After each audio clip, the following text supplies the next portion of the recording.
तो transportation engineering को अपन लोग देखेंगे, और ट्रांसपोर्टेशन में भी हम लोग हिस्ट्री वाला पार्ट नहीं कर रहे। सबसे पहले क्या होता है आपका हाईवे ज्योमेट्रिक डिज़ाइन। तो हाईवे ज्योमेट्रिक डिज़ाइन को हम लोग स्टार्ट कर रहे हैं अभी, ठीक है। देखते हैं कितना कवर कर पाते हैं आज। तो आज के नोट्स थोड़ा डिटेल में है, लेकिन मैं जल्दी जल्दी एक्सप्लेन करने की कोशिश करूंगा। और कल हम लोग क्या करेंगे, तो देखिए ज्योमेट्रिक डिज़ाइन का हमारा पर्पस क्या होता है। पर्पस ये होता है कि हम ट्रैफिक ऑपरेशंस को क्या कर सकते हैं, ऑप्टिमम एफिशिएंसी पर, मैक्सिमम सेफ्टी के साथ और रीजनेबल कॉस्ट पर क्या कर सकें, प्रोवाइड कर सकें, ठीक है। ट्रैफिक ऑपरेशंस क्या हो सके, मैक्सिमम सेफ्टी रहे, रीजनेबल कॉस्ट है, ये हमारा ज्योमेट्रिक डिज़ाइन का पर्पस रहता है।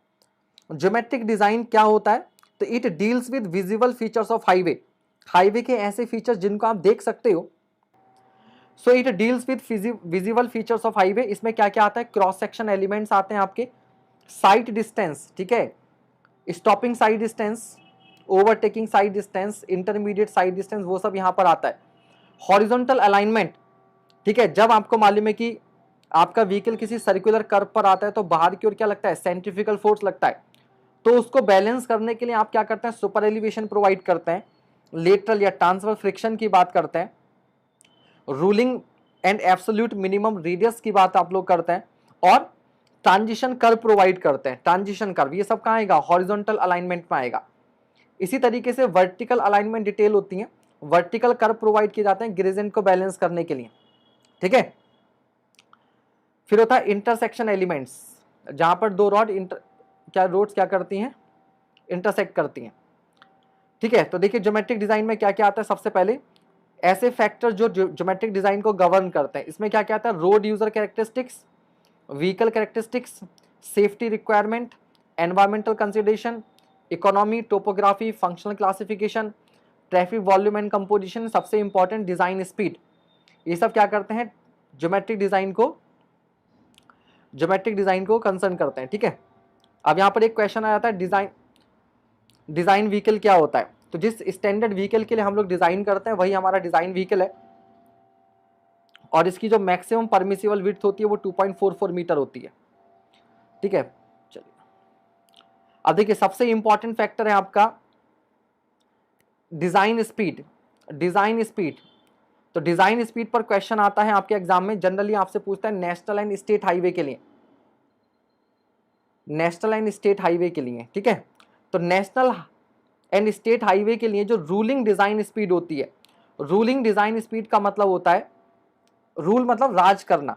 तो मैक्सिमम पैरामीटर जिस स्पीड के लिए आप डिजाइन करते हो, मैक्सिमम पैरामीटर आप जिस स्पीड के लिए डिजाइन करते हैं उसको बोलते हैं ruling design speed. National highway के लिए कितनी होती है, 100 kmph, और इसकी एक मिनिमम स्पीड भी होती है ताकि रोड पर कंजेशन ना रहे, रोड पर क्या ना रहे, कंजेशन ना रहे। तो उसके लिए मिनिमम डिजाइन स्पीड लेते हैं हम लोग 80 kmph, ठीक है। ये आपका था प्लेन टेरेन के लिए। अभी टेरेन भी आगे हम लोग बात करेंगे, क्रॉस स्लोप के अकॉर्डिंग टेरेन को हम लोग किस तरीके से डिफाइन करते हैं, ठीक है। फिर नेक्स्ट आपका था रोलिंग टेरेन के लिए। रोलिंग टेरेन के लिए सेम स्पीड 100 की जगह हो जाती है 80, और 80 की जगह हो जाती है 65, ठीक है। माउंटेनस में आपके देखेंगे ये स्पीड माउंटेनस के लिए जस्ट आधी हो जाती है, 100 की हाफ 50 हो जाती है, और 80 की हाफ क्या हो जाती है, 40 हो जाती है, ठीक है। और जहां बहुत ज्यादा स्टीप टेरेन है वहां पर रूलिंग 40 हो जाती है, और मिनिमम ये क्या हो जाती है, 30 हो जाती है, ठीक है। तो आप केवल नेशनल और स्टेट हाईवे के लिए याद रखो, एमडीआर, ओडीआर, विलेज रोड के लिए आपको याद करने की जरूरत नहीं है।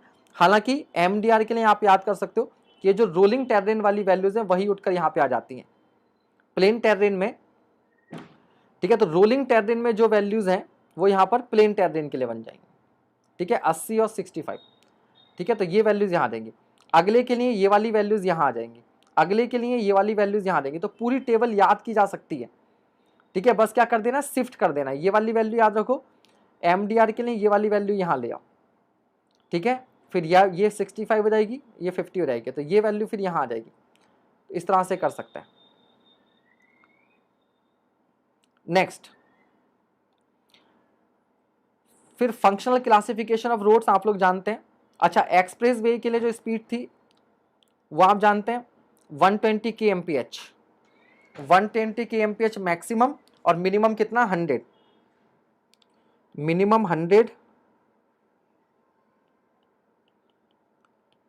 मिनिमम 100 होता है और मैक्सिमम क्या होता है आपके पास 120 होता है एक्सप्रेस वेज के लिए।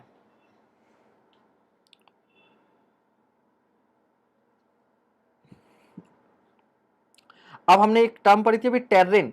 तो टेर्रेन क्या होता है, क्रॉस स्लोप से डिफाइन होता है। क्रॉस स्लोप क्या होता है, ये लॉन्गिट्यूडनल डायरेक्शन है, तो ये जो साइड का जो ढाल होता है उसको हम लोग क्रॉस स्लोप बोलते हैं। ये कई बार एग्जाम में सवाल आता है कि प्लेन टेर्रेन के लिए क्रॉस स्लोप क्या होता है। तो अगर क्रॉस स्लोप 0 to 10% है देन प्लेन टेर्रेन होगा, 10 से 25 है तो रोलिंग टेर्रेन होता है, 25 से 60 है तो माउंटेनस होता है, और 60 से ज्यादा है तो स्टीप होता है, स्टीप होता है। ठीक है, चलिए अब नेक्स्ट आपका जो क्रॉस सेक्शन एलिमेंट हम लोग स्टार्ट कर रहे हैं, इसमें आपका क्या आता है, फ्रिक्शन। फ्रिक्शन फ्रिक्शन आपको मालूम है दो तरीके का होता है, एक होता है लॉन्गिट्यूडनल और एक क्या होता है आपके पास फ्रिक्शन। एक तो लॉन्गिट्यूडनल होता है और दूसरा क्या होता है, लेटरल होता है। लेटरल होता है। तो जिस डायरेक्शन में आपका व्हीकल जा रहा है, जिस डायरेक्शन में आपका व्हीकल जा रहा है उसको हम बोलते हैं लॉन्गिट्यूडनल डायरेक्शन। ठीक है, यानी कि along the length of the road, along the length of the road. तो यहां जो कोफिशिएंट ऑफ फ्रिक्शन होगा उसको हम लोग क्या बोलेंगे, लॉन्गिट्यूडनल फ्रिक्शन बोलेंगे, longitudinal friction.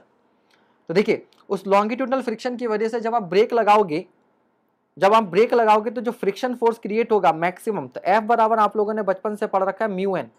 Mu N, N की वैल्यू रहेगी mg, तो F बराबर म्यू mg, जहां म्यू क्या है, कोफिशिएंट ऑफ फ्रिक्शन है। अब आपको मालूम है कि फोर्स बराबर क्या होता है, ma। F इजिकल्स टू क्या होता है, ma होता है। अब एक बार बताओ, फ्रिक्शन फोर्स लगाओगे तो एक्सेलरेशन आएगा, रिटार्डेशन आएगा? ठीक है, एक्सेलरेशन आएगा, रिटार्डेशन आएगा? आप कहेंगे सर रिटार्डेशन आएगा। ठीक है, तो यहां से अगर मैं F अपॉन एम की वैल्यू निकाल लूं तो ये क्या आ जाएगा, म्यू इंटू जी। यहां पर मैं कोफिशिएंट ऑफ फ्रिक्शन को म्यू से रिप्रेजेंट कर रहा हूं। हालांकि आप लोग बुक में इसको F से रिप्रेजेंट किया होता है, बट आप फिजिक्स में म्यू पढ़ते हैं तो म्यू लिख दिया। तो ये आपके पास क्या रिटार्डेशन है, दिस इज रिटार्डेशन, मंदन इसको बोलते हैं, म्यू इंटू जी। तो एग्जाम में ये सवाल आ जाता है कि मान लीजिए कोई व्हीकल है 20 स्पीड से जा रहा है, ठीक है, आपने ब्रेक लगाए, कोफिशिएंट ऑफ फ्रिक्शन अगर एफ है या म्यू है तो कितना रिटार्डेशन होगा, तो म्यू इंटू जी होगा। जी को आप क्या कर देंगे, कोफिशिएंट ऑफ फ्रिक्शन से मल्टीप्लाई कर देंगे। जी क्या होता है, acceleration due to gravity, acceleration due to gravity, acceleration due to gravity. ठीक है, और एफ की वैल्यू आप कितना लेकर चलते हैं, एफ की वैल्यू आप कितना लेकर चलते हैं यहां पर, तो एफ की जो वैल्यू होती है वो होती है 0.35 टू 0.4। अगर स्पीड आपकी 30 kmph से कम है तो आपकी जो एफ की वैल्यू होती है वो होती है 0.35। और अगर स्पीड आपकी 80 kmph से ज्यादा या इसके बराबर है, ये उल्टा लिख दिया, ये वैल्यू होती है 0.4। लेस स्पीड पर ज्यादा कोफिशिएंट ऑफ फ्रिक्शन एज्यूम कर सकते हो, ज्यादा रिलायबल होता है। और यहां वैल्यू ले लेते हो एफ इजिकल्स टू 0.35, 0.35। और इंटरमीडिएट वैल्यूज के लिए चेंज होता जाता है। ठीक है, तो ये वैल्यूज आप याद रखेंगे। रेंज होती है लॉन्गिट्यूडनल फ्रिक्शन की 0.35 से 0.4। 30 kmph से कम की स्पीड है तो एफ की वैल्यू 0.4 ले सकते हो, और 80 kmph से ज्यादा की स्पीड है तो आप एफ की वैल्यू कितना ले सकते हैं, 0.35, 0.35। ये वैल्यूज आपने याद रखनी है। ठीक है, तो मान लीजिए अभी सवाल था कि जो स्पीड है, मान लीजिए कोफिशिएंट ऑफ फ्रिक्शन आपको दे रखा है 0.4, तो ब्रेक लगाने पर कितना रिटार्डेशन आएगा, तो 0.4 इंटू 9.81। यहां से आप रिटार्डेशन जो है वो कैलकुलेट कर सकते हैं। नेक्स्ट आता है आपका लेटरल फ्रिक्शन। मान लीजिए कि हॉरिजॉन्टल कर्व है, ठीक है, यहां पर इस तरीके से 20 स्पीड से जा रहे थे, तो क्या होगा, बाहर की ओर एक सेंट्रीफ्यूगल फोर्स लगेगा। तो सेंट्रीफ्यूगल फोर्स की वजह से गाड़ी बाहर की ओर क्या करती है, स्किड करती है। क्या करती है, स्किड करती है। तो इस स्किडिंग को रोकने के लिए, और आपको मालूम है फ्रिक्शन किधर क्रिएट होता है, मूवमेंट के अपोजिट डायरेक्शन में फ्रिक्शन क्रिएट होता है। तो अगर ये गाड़ी बाहर की ओर स्किड करेगी तो फ्रिक्शन फोर्स कहां लगेगा, रेडियली अंदर की ओर। तो यहां जो कोफिशिएंट ऑफ फ्रिक्शन होता है वो होता है 0.15। बहुत बार एग्जाम में पूछा गया है। ये वैल्यू कम क्यों है, क्योंकि उतना ज्यादा रिलायबल नहीं होता, ये उतना ज्यादा रिलायबल नहीं होता है। ठीक है,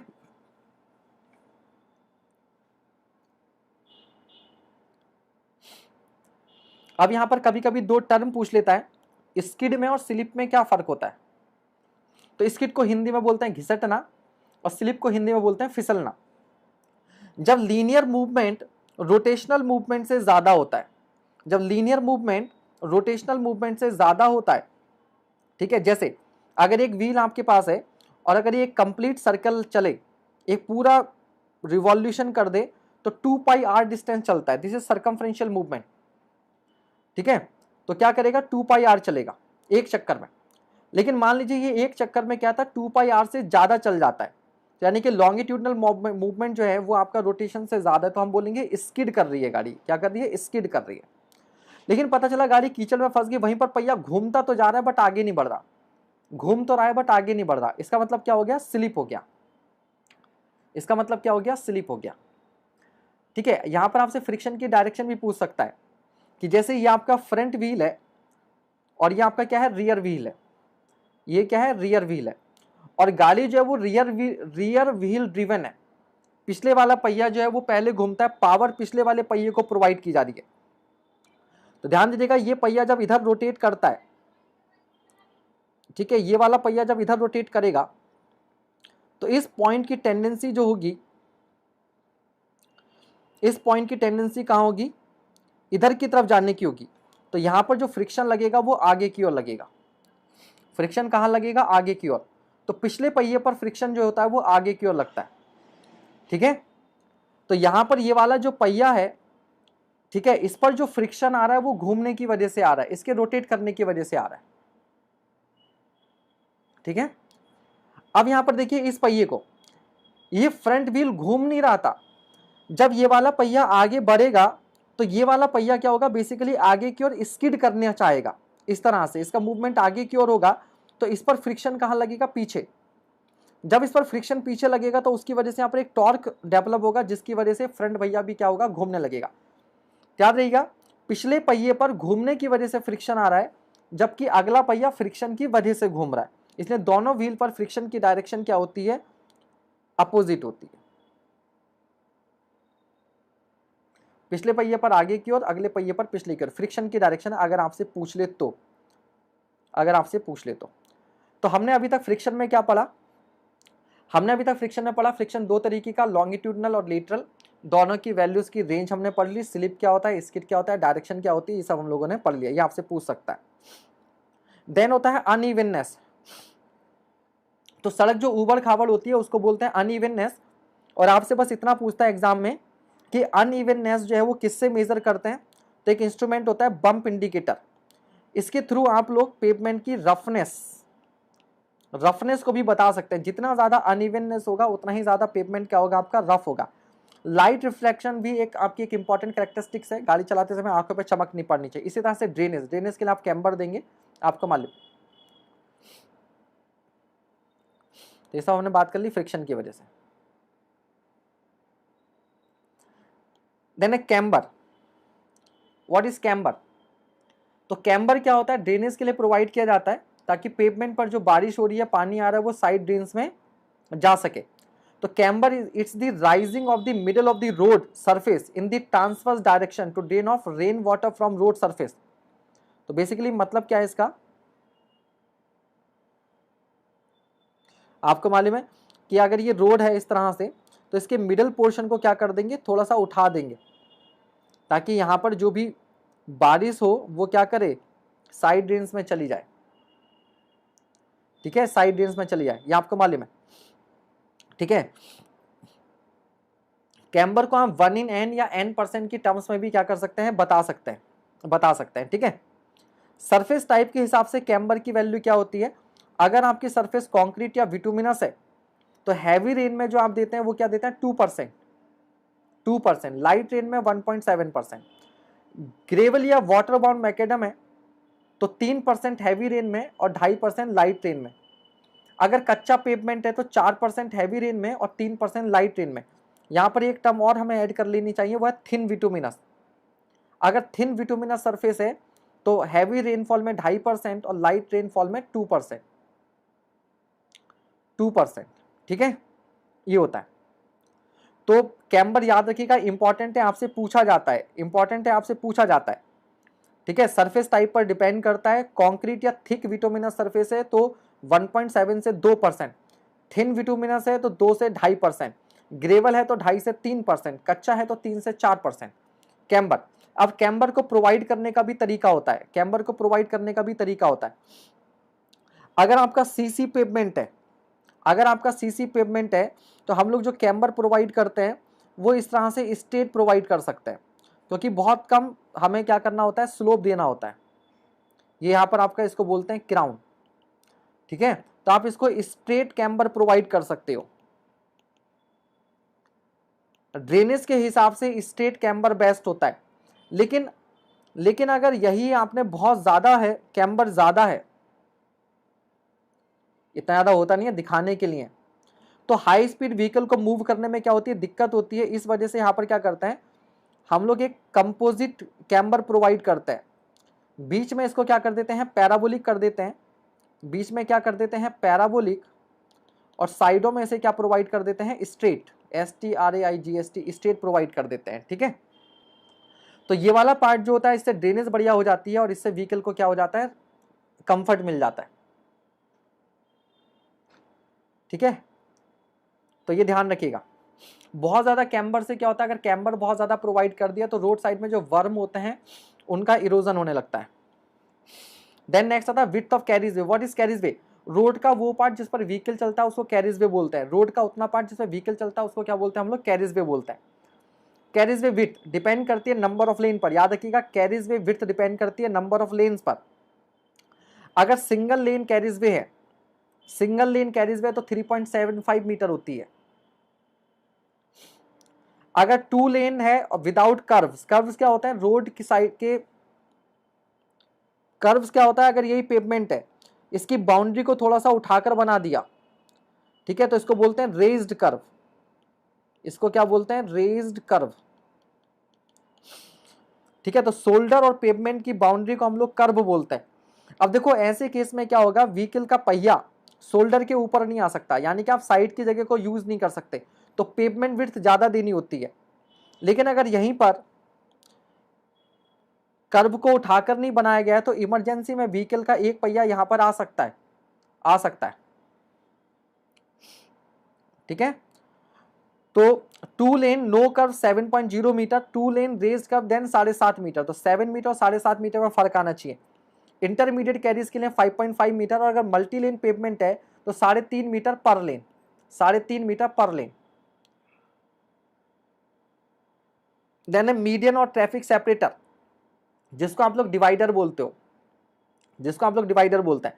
तो इसका फायदा क्या होता है कि आमने सामने वाली आने वाली गाड़ियों में हेड ऑन कॉलिजन ना हो, उसके लिए हम लोग मीडियन प्रोवाइड करते हैं। IRC के अकॉर्डिंग जो डिजायरेबल विड्थ होती है वो 5 मीटर होती है, रूरल एरिया में 5 मीटर। अब 5 मीटर इतनी तो जगह नहीं होती, लेकिन ये आइडियल केस है कि 5 मीटर चाहिए। ठीक है, लॉन्ग ब्रिजेस पर इसकी वैल्यू 1.2 से 1.5 मीटर रख सकते हैं, और अर्बन रोड में इसकी जो एब्सोल्यूट मिनिमम वैल्यू वो है 1.2 मीटर, 1.2 मीटर। ठीक है, अब ये मीडियन की वैल्यू 5 मीटर क्यों रखी जाती थी, तो समझिएगा, मान लीजिए एक हाईवे है और ये एक दूसरा हाईवे है, और यहां से कोई गाड़ी जो है वो इस तरीके से मान लीजिए टर्न ले रही है या मुड़ रही है, और अगर ये विड्थ आपने कम रख दी मीडियन की तो ये आने जाने वाली गाड़ियों से एक्सीडेंट हो सकता है।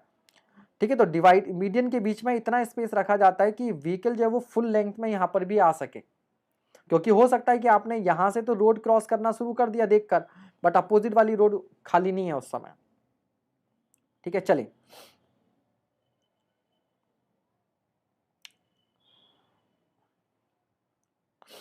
अब देखिएगा, along the road slope, road के साथ में जो स्लोप होता है उसको हम लोग ग्रेडियंट बोलते हैं, और ग्रेडियंट की बात हम लोग करेंगे वर्टिकल अलाइनमेंट में, वर्टिकल अलाइनमेंट में। ठीक है, अब देखिए जो शोल्डर होता है, शोल्डर का जो क्रॉस स्लोप होता है या कैम्बर होता है, ये 0.5% स्टीपर होता है पेवमेंट से। इसकी मिनिमम वैल्यू होती है 3% और मैक्सिमम वैल्यू होती है 5%, 5%। नाउ वाटर कर्व, तो boundary between pavement and shoulder को हम लोग क्या बोलते हैं, कर्व बोलते हैं। ये अगर पेवमेंट है तो ये जो चीज है ये कर्व हो जाएगी, और यहाँ पर ये क्या आ जाएगा, शोल्डर आ जाएगा। मीडियन, मीडियन पर ये पेड़ लगा देते हैं, जनरली झाड़ी नुमा पेड़ लगाते हैं जानबूझकर, ताकि अपोजिट साइड की जो लाइट है वो लाइट आंखों पर ना पड़े, तो मीडियन पर ये जो पेड़ होते हैं इनका भी काम होता है। ठीक है, चलिए, तो ये आपका पेवमेंट या कैरिज वे हो गया। नाउ कर्व, कर्व जो है वो 3 तरीके के हो सकते हैं, लो और माउंटेबल, इनकी हाइट जो होती है 10 सेंटीमीटर होती है, इसको याद रखिएगा, ठीक है। लो या माउंटेबल, जिन पर व्हीकल को आप चला सकते हो इमरजेंसी में, 10 centimetre. Semi barrier type 15 centimetre, barrier type 20 centimetre. Now what are shoulders? तो शोल्डर जो होते हैं, they serve as an emergency lane for vehicle compel to be taken out of the pavement और रोडवे। कई बार क्या हो सकता है, गाड़ी को, कोई गाड़ी मान लो खराब हो गई तो उसको पेवमेंट से हटाना है, ठीक है, तो हटाना है तो वो उसको कहाँ ले जाएंगे, शोल्डर पर। इसलिए शोल्डर की जो मिनिमम विड्थ होती है वो 2.5 मीटर होती है, डिजायरेबल विड्थ होती है 4.6 मीटर और मिनिमम विड्थ होती है 2.5 मीटर, ताकि इस पर एक व्हीकल आराम से खड़ा हो सके। देन पार्किंग लेन्स आप जानते हैं, ठीक है, पार्किंग लेन पार्किंग के लिए। लेवाइज, लेवाइज क्या होती हैं, बहुत सी जगह पर जन सुविधाएं होती हैं, जन सुविधाएं मान लीजिए टॉयलेट वगैरह। तो क्या होता है, मान लीजिए रोड है और यहां पर आकर अगर ये गाड़ी खड़ी हो जाए तो ट्रैफिक में दिक्कत हो जाएगी, तो क्या करते हैं, यहाँ पर ये कुछ जगह इस तरीके से बना दी जाती है ताकि इन भाई साहब को अगर जन सुविधाओं का इस्तेमाल लेना तो यहाँ ये आ जाएंगे और बाकी गाड़ियाँ अपनी जाती रहेंगी, लेवाइज होती हैं। देन इसी तरीके से बस वेज होते हैं, बस के लिए। फिर ड्राइव वेज होते हैं, ड्राइव वेज क्या होते हैं, जैसे पेट्रोल पंप है, सर्विस स्टेशन वगैरह को जाने के लिए जो रास्ता होता है उसको ड्राइव वेज बोल देते हैं। साइकिल ट्रैक होता है, मिनिमम विड्थ 2 मीटर होती है। फुटपाथ मिनिमम विड्थ 1.5 मीटर होती है। गार्ड रेल एक्सेट्रा एक्सेट्रा, ठीक है। चलिए अब एक होता है विड्थ ऑफ फॉर्मेशन या roadway width. Roadway width, roadway width में क्या होता है, केवल हम लोग कैरिजवे विड्थ और शोल्डर को ध्यान में रखते हैं। विड्थ ऑफ फॉर्मेशन या रोडवे विड्थ में क्या आता है, कैरिजवे प्लस शोल्डर। इसलिए आप देखेंगे कि जो नेशनल हाईवे होगा, तो नेशनल हाईवे या स्टेट हाईवे में मिनिमम 2 लेन होती हैं। मिनिमम कितनी लेन होती है, 2 लेन। तो 2 लेन है और दोनों साइड में आपने क्या कर दिया, शोल्डर। तो 2.5 मीटर 2.5 मीटर 5 मीटर ये हो गया और 7 मीटर ये हो गया, 7 5 12। यहां पर रेज नहीं होता है ये वाला, इस तरह से, ठीक है। तो 2.5 मीटर 2.5 मीटर 5 मीटर और 7 मीटर ये 12 मीटर।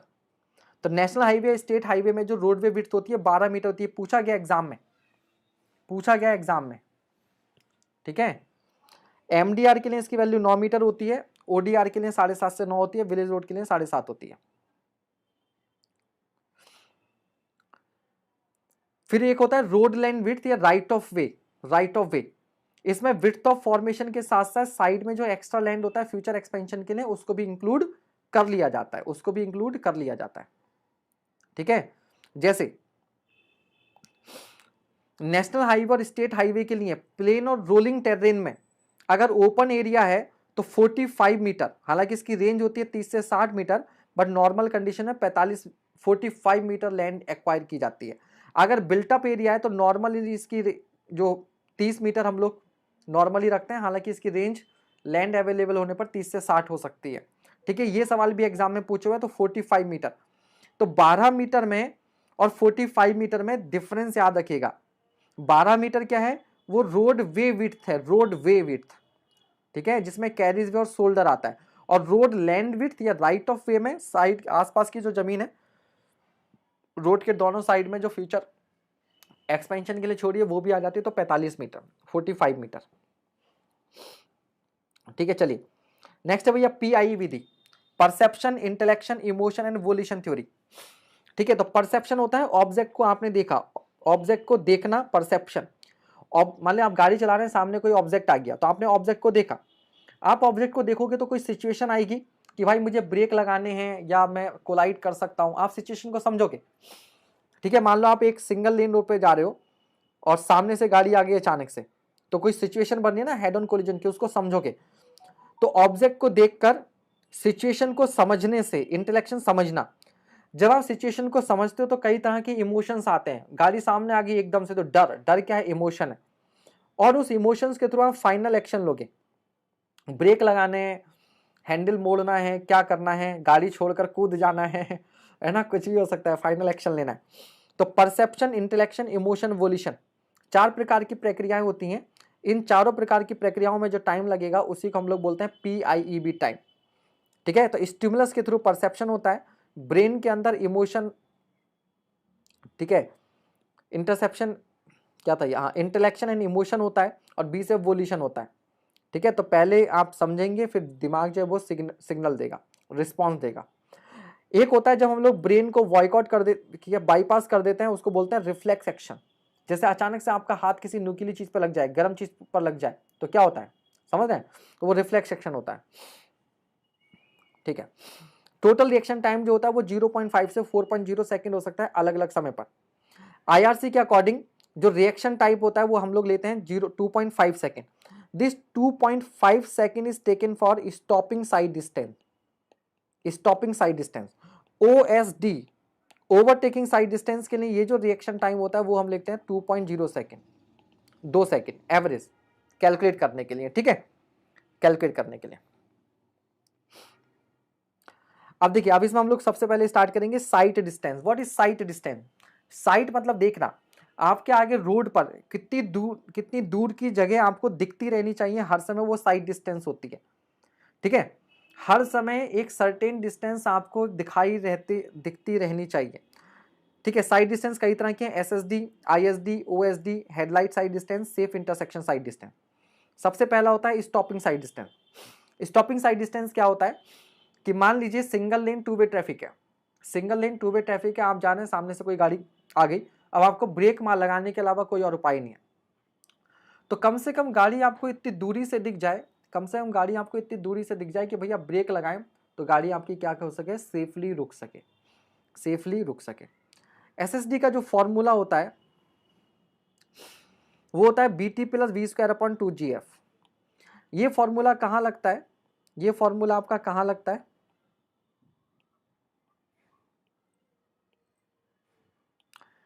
जब आपके पास जो स्पीड है वो मीटर पर सेकंड में। ठीक है, स्पीड क्या है आपके पास, मीटर पर सेकंड में। जो एक्चुअल फॉर्मूला आपने यूज करना है वो ये करना है, this formula is 0.278 V × T + V²/254F ± n/100, ± n/100। अब यहां पर ध्यान दीजिएगा, यहां पर जो आपके पास ये जो वेलोसिटी है, ये जो वेलोसिटी है किलोमीटर पर आवर में, जो टाइम है, टाइम क्या है सेकंड में। एक्चुअली एग्जाम में क्या होता है कि डेटा आपको kmph में दिया होता है, उसको मीटर पर सेकंड में कन्वर्ट करना होता है, टाइम ले जाता है। F क्या है आपका, longitudinal coefficient of friction, longitudinal coefficient of friction है। और N क्या है, ग्रेडियंट, N क्या है, ग्रेडियंट, ढाल है, ढाल।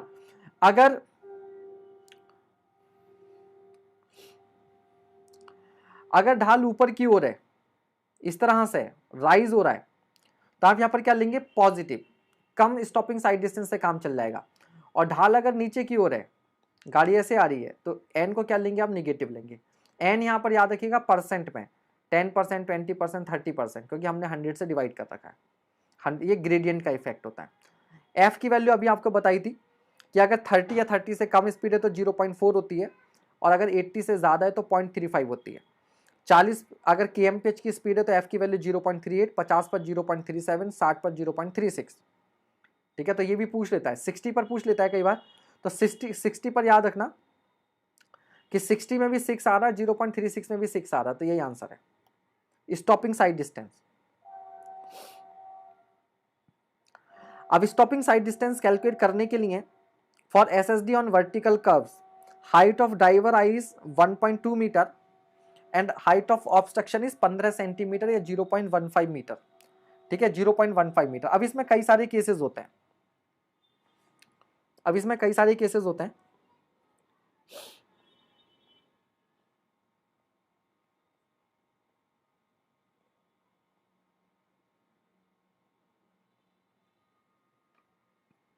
ठीक है, केसेस क्या, उन केसेस को समझते हैं। पहला, बेसिकली आपने जो अभी कैलकुलेट किया है, आपने जो कैलकुलेट किया है वो स्टॉपिंग डिस्टेंस है। हमने जो कैलकुलेट किया है 0.278 VT + V²/254 G plus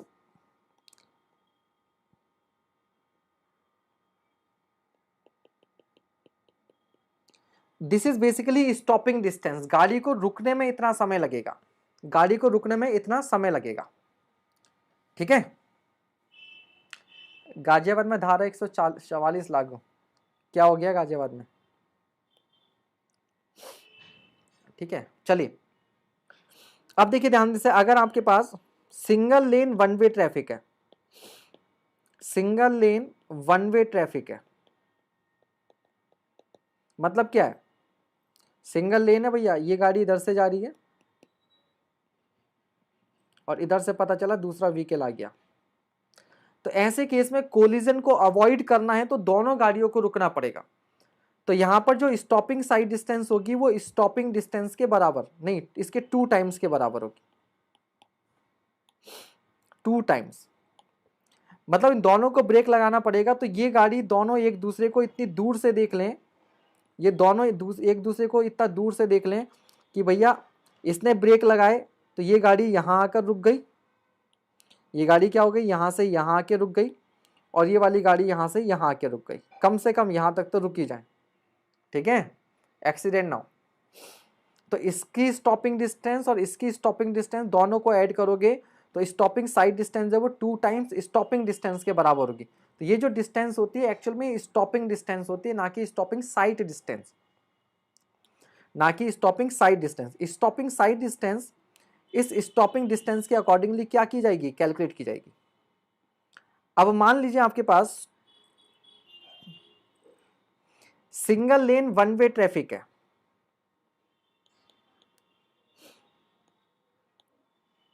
single lane but one way traffic, तो इस केस में आपकी एसएसडी क्या होगी, स्टॉपिंग डिस्टेंस के बराबर ही होगी। क्यों भाई, यहां पर तो अकेले तुम्हारा राज है, वन वे ट्रैफिक है, सामने से कोई गाड़ी आएगी नहीं, सामने से कोई गाड़ी आएगी नहीं, ठीक है। आप सामने कोई ऑब्जेक्ट जरूर पड़ा हो सकता है, तो वो तो स्टेशनरी ऑब्जेक्ट है, वो तो क्या है, कोई स्टेशनरी ऑब्जेक्ट है। फॉर एग्जाम्पल यहां है, अब यहां रोड पर, अब यहां पर रोड पर कोई ऑब्जेक्ट पड़ा हुआ है, तो आपको क्या करना है, बस यहीं तक तो रुकना है, तो स्टॉपिंग डिस्टेंस के बराबर हो गया, स्टॉपिंग डिस्टेंस के बराबर हो गया। अब मान लीजिए 2 लेन 2 वे ट्रैफिक है, 2 लेन 2 वे ट्रैफिक है, इसमें क्या होगा भैया, तुम अपने रास्ते हम अपने रास्ते, ये गाड़ी इधर जा रही है और ये गाड़ी इधर जा रही है। अब ये जानबूझकर एक्सीडेंट करना चाहे तो अलग बात है, ऐसे केस में क्या है, कोई दिक्कत ही नहीं है, ऐसे केस में कोई दिक्कत ही नहीं है, ठीक है। ये इधर ये इधर, तो यहां पर क्या हो जाएगा, इस केस में भी जो आपकी स्टॉपिंग साइड डिस्टेंस होगी वो स्टॉपिंग डिस्टेंस के बराबर होगी।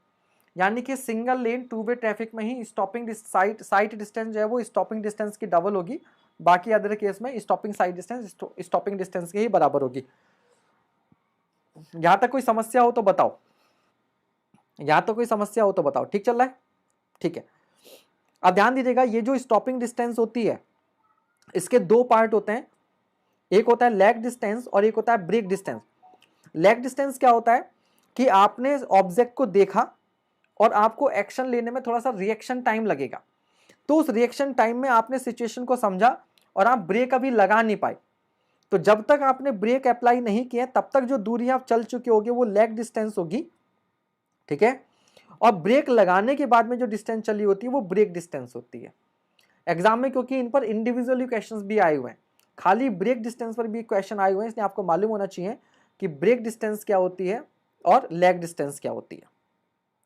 तो ये जो v इंटू टी होता है ये लैग डिस्टेंस है, और वी स्क्वायर अपन 2gf जो है वो आपका वी स्क्वायर अपन 2gf जो है वो आपका क्या है, ब्रेक डिस्टेंस है, ब्रेक डिस्टेंस है,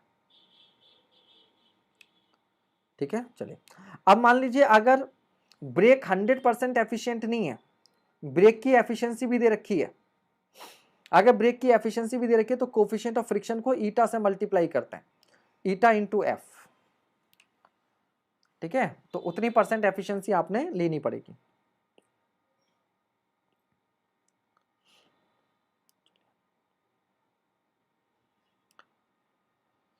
अब ये कैलकुलेट करने के लिए ऑब्जर्वर की जो आईज होती है उनकी हाइट लेकर चलते हैं 1.2 मीटर और ऑब्जेक्ट की हाइट कितना लेते हैं 0.15 सेंटीमीटर। फिर एक आता है इंटरमीडिएट साइड डिस्टेंस, ठीक है। इंटरमीडिएट साइड डिस्टेंस को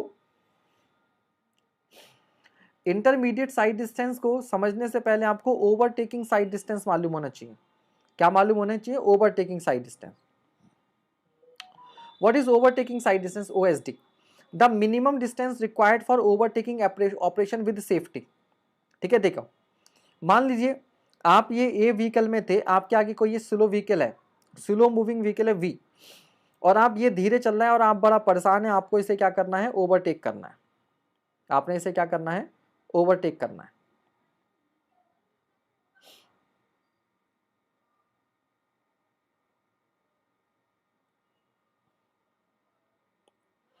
तो आप जब इसे ओवरटेक करना चाहोगे,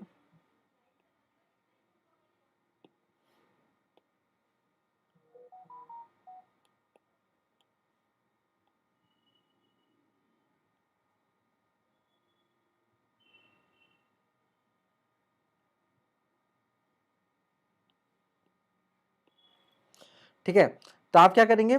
बार बार इधर से यूं देखते हैं कि भाई सामने से कुछ आ तो नहीं रहा, सामने से कुछ आ तो नहीं रहा, कि आप इसे क्या कर सकें? ओवरटेक कर सकें, ओवरटेक कर सकें, है ना। तो आप मान लीजिए आपने यहां से आपने देखा कि सामने ये जो सी अपोजिट वाला जो व्हीकल है,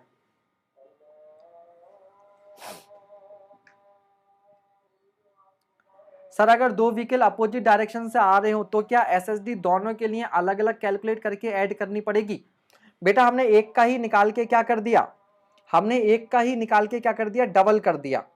अगर दोनों व्हीकल अलग अलग स्पीड से चल रहे हैं, अगर दोनों व्हीकल डिफरेंट स्पीड से चल रहे हैं, तो फिर दोनों की निकाल कर क्या करनी पड़ेगी? ऐड करनी पड़ेगी। लेकिन अभी हम क्या करते हैं? डिजाइन स्पीड लेके चलते हैं। ठीक है, हम लोग क्या करते हैं? डिजाइन स्पीड लेके चलते हैं। उस केस में एक की निकाल के डबल कर दो, एक की निकाल के डबल कर दो, समझ गए। लेकिन अगर दोनों अलग अलग स्पीड से आ रही हैं, दोनों अगर अलग अलग स्पीड से आ रही हैं, देन उस केस में आपको फिर क्या करना पड़ेगा? कैलकुलेट करना पड़ेगा। ठीक है, लेकिन वो हाइपोथेटिकल सिचुएशन है। वो क्या है? हाइपोथेटिकल सिचुएशन है। बात समझ में आ गई? क्योंकि वो तो प्रैक्टिकली होगा ना जब सड़क पर गाड़ियां चलेंगी, लेकिन एज ए इंजीनियर जब आप डिजाइन करोगे तो आप तो डिजाइन स्पीड के लिए डिजाइन करोगे, और डिजाइन स्पीड क्या होगी? वो तो सेम रहेगी, चाहे व्हीकल कोई सा भी हो, व्हीकल कोई सा भी हो। लेकिन अगर आपसे क्वेश्चन में पूछता है कि ए गाड़ी जो है वो इतने से जा रही है और बी इतने सारी, तो बताओ, तो दोनों के अलग अलग निकाल के। खैर आपके ऑब्जेक्टिव में नहीं आएगा ये, क्योंकि लेंथी हो जाएगा, उतना समय नहीं रहेगा, मेंस में आ सकता है ना। देखिए, तो मान लीजिए इस गाड़ी ने यहां से सोचा, यहां से इसने सोचा कि मैं जो है ओवरटेक करूंगा गाड़ी को, मैं क्या करूंगा? ओवरटेक करूंगा गाड़ी को।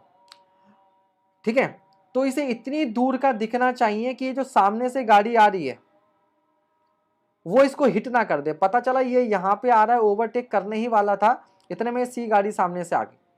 अब ये मुसीबत में फंस जाएगा। क्यों? क्योंकि यहां पर ये गाड़ी रोक भी नहीं सकता, और इधर ले जाएगा तो बी से टकरा जाएगा, बी से टकरा जाएगा। ठीक है, तो यहां से ठीक है, यहां से लेकर यहां तक की जो टोटल डिस्टेंस होती है, ये होती है ओवरटेकिंग साइट डिस्टेंस। ओवरटेक करते समय इसे इतने दूर का दिखना चाहिए कि सामने से आने वाला ये व्हीकल, सी व्हीकल, इसको दिख जाए, दिख जाए।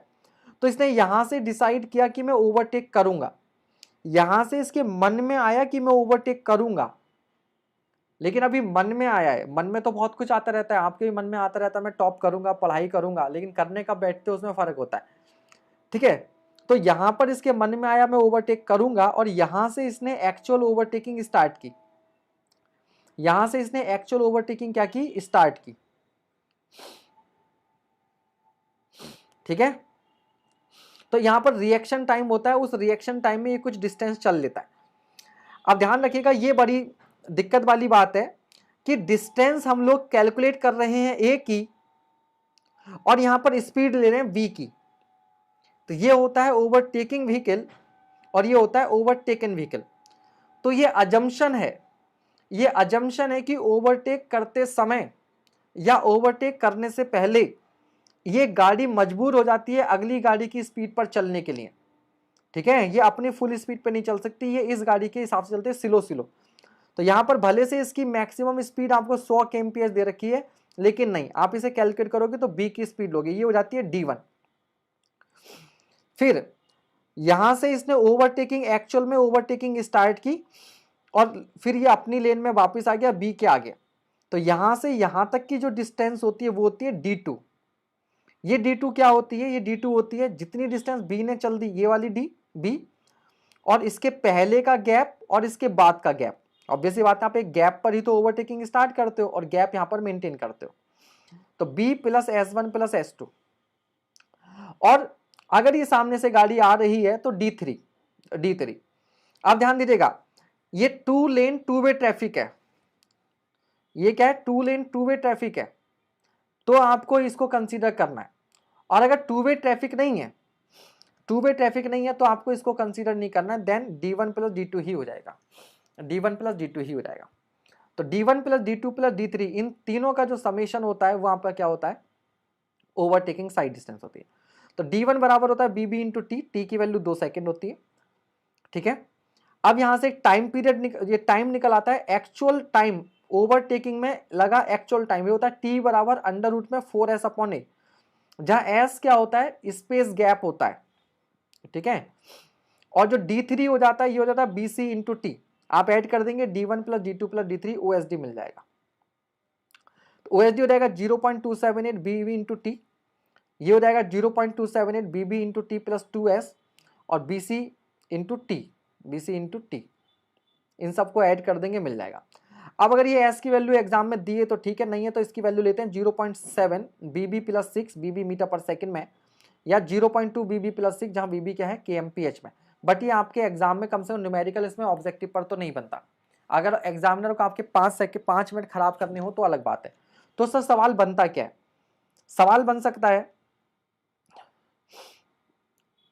सवाल बन सकता है ये ओवरटेकिंग जोन होता है। क्या होता है? ओवरटेकिंग जोन होता है। ओवरटेकिंग जोन क्या होता है कि जहां रोड पर हर जगह ओवरटेकिंग साइड डिस्टेंस नहीं प्रोवाइड की जा सकती। सलाह किस तरीके से कि आपको इतने दूर का डायरेक्टली नहीं दिख रहा कि आप ओवरटेकिंग ले सकें, तो लिमिटिंग अपॉर्चुनिटी के लिए ओवरटेकिंग जोन बनाए जाते हैं। इनकी जो डिस्टेंस होती है वो 3 से 5 गुना होती है, मिनिमम 3 और डिजायरेबल 5 टाइम्स OSD। ठीक है, जहां ओवरटेकिंग जोन स्टार्ट होता है उसके पहले यहां पर एक सिंबल देना होता है, और जहां पर ये खत्म होने वाला होता है उसके पहले भी OSD के बराबर डिस्टेंस पर सिंबल देना होता है, ठीक है। अब इससे आपको समझ में आता है ISD, intermediate side distance. ISD ये क्या होता है? ISD, इसको समझते हैं। What is ISD?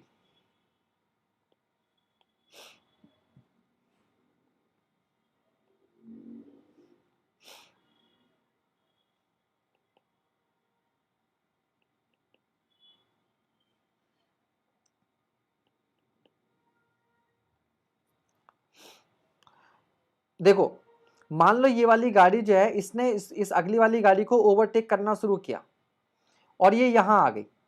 उसी समय ये वाली गाड़ी भी चलकर यहां पहुंच चुकी है और सामने से गाड़ी आ गई यहां पर, तो क्या हो जाएगा? एक्सीडेंट हो जाएगा। अब इस बंदे ने यहां से हिम्मत करके ये ओवरटेक करना शुरू तो कर दिया, ये इस वाली लेन पर आ गया, तभी सामने से ये गाड़ी पहले नहीं दिखी थी, क्योंकि OSD के बराबर डिस्टेंस नहीं थी,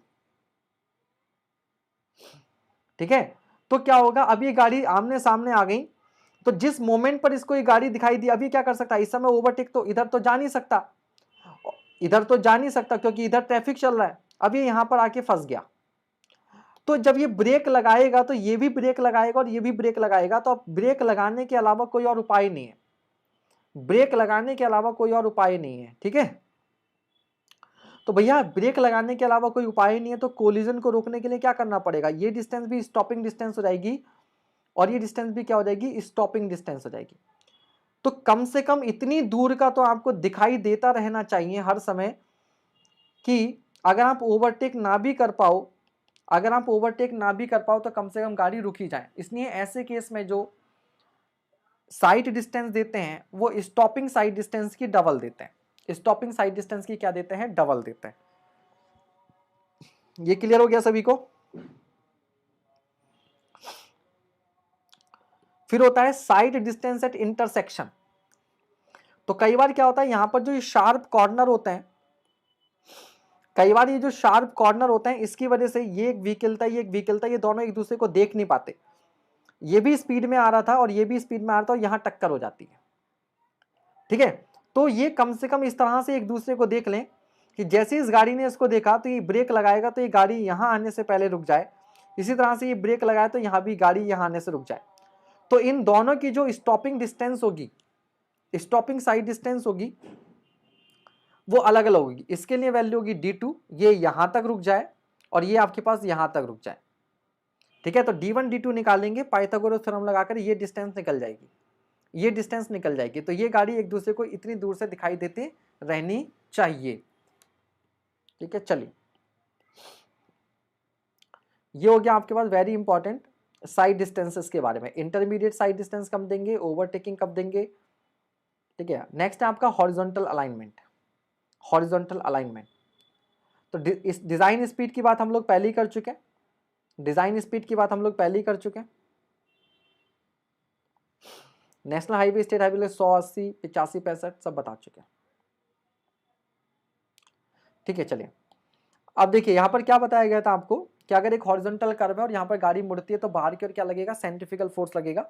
इसको बैलेंस कौन करता है, अंदर की ओर लगने वाला फ्रिक्शन। बट ट्रांसवर्स फ्रिक्शन जो होता है, जो ट्रांसफर फ्रिक्शन होता है वो उतना ज्यादा क्या होता है, रिलायबल नहीं होता है, रिलायबल नहीं होता है। अब देखिए क्या हो सकता है, क्या हो सकता है, हो ये सकता है कि भैया जो सेंट्रीफ्यूगल फोर्स लगेगा, ये जो सेंट्रीफ्यूगल फोर्स लगेगा ये कहां लगेगा, व्हीकल के सेंट्रॉइड पर लगेगा। कहां लगेगा, व्हीकल के सेंट्रॉइड पर लगेगा। और व्हीकल का सेंट्रॉइड क्या होगा, रोड से किसी हाइट एज पर होगा। तो इस पी की वजह से इस पॉइंट के अबाउट क्या होता है, एक मोमेंट क्रिएट होता है। जब ये मोमेंट क्रिएट होगा इस साइड में, तो भैया आप सभी ने सोम पढ़ा है, आप सभी ने सोम पढ़ा है, स्ट्रेंथ ऑफ मटेरियल। जब ये इस साइड में मोमेंट लगेगा तो इस वाले पहिए पर बताओ प्रेशर बढ़ जाएगा या कम हो जाएगा, प्रेशर बढ़ जाएगा या कम हो जाएगा। आप लोगों ने पढ़ा ये कॉलम है और कॉलम पर अगर एसेंट्रिक लोडिंग होती है तो जिस साइड में मूवमेंट लगता है उधर प्रेशर बढ़ जाता है, इधर प्रेशर कम हो जाता है। ठीक है, और सेंट्रीफ्यूगल फोर्स का लगता है बाहर की ओर, तो बाहर वाला जो पहिया होता है इस पर प्रेशर ज्यादा आता है, अंदर वाले पहिए पर प्रेशर कम आता है, जिसकी वजह से बाहर वाले पहिए के नीचे क्या हो जाते हैं, गड्ढे बन जाते हैं, उनको बोलते हैं पॉट होल्स, पॉट होल्स।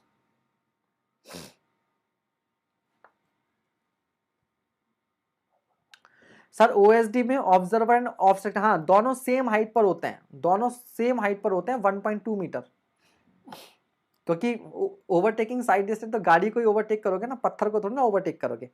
अरे 10.5 मीटर नहीं वाला, 1.2 मीटर होता है ना, 1.2 metre.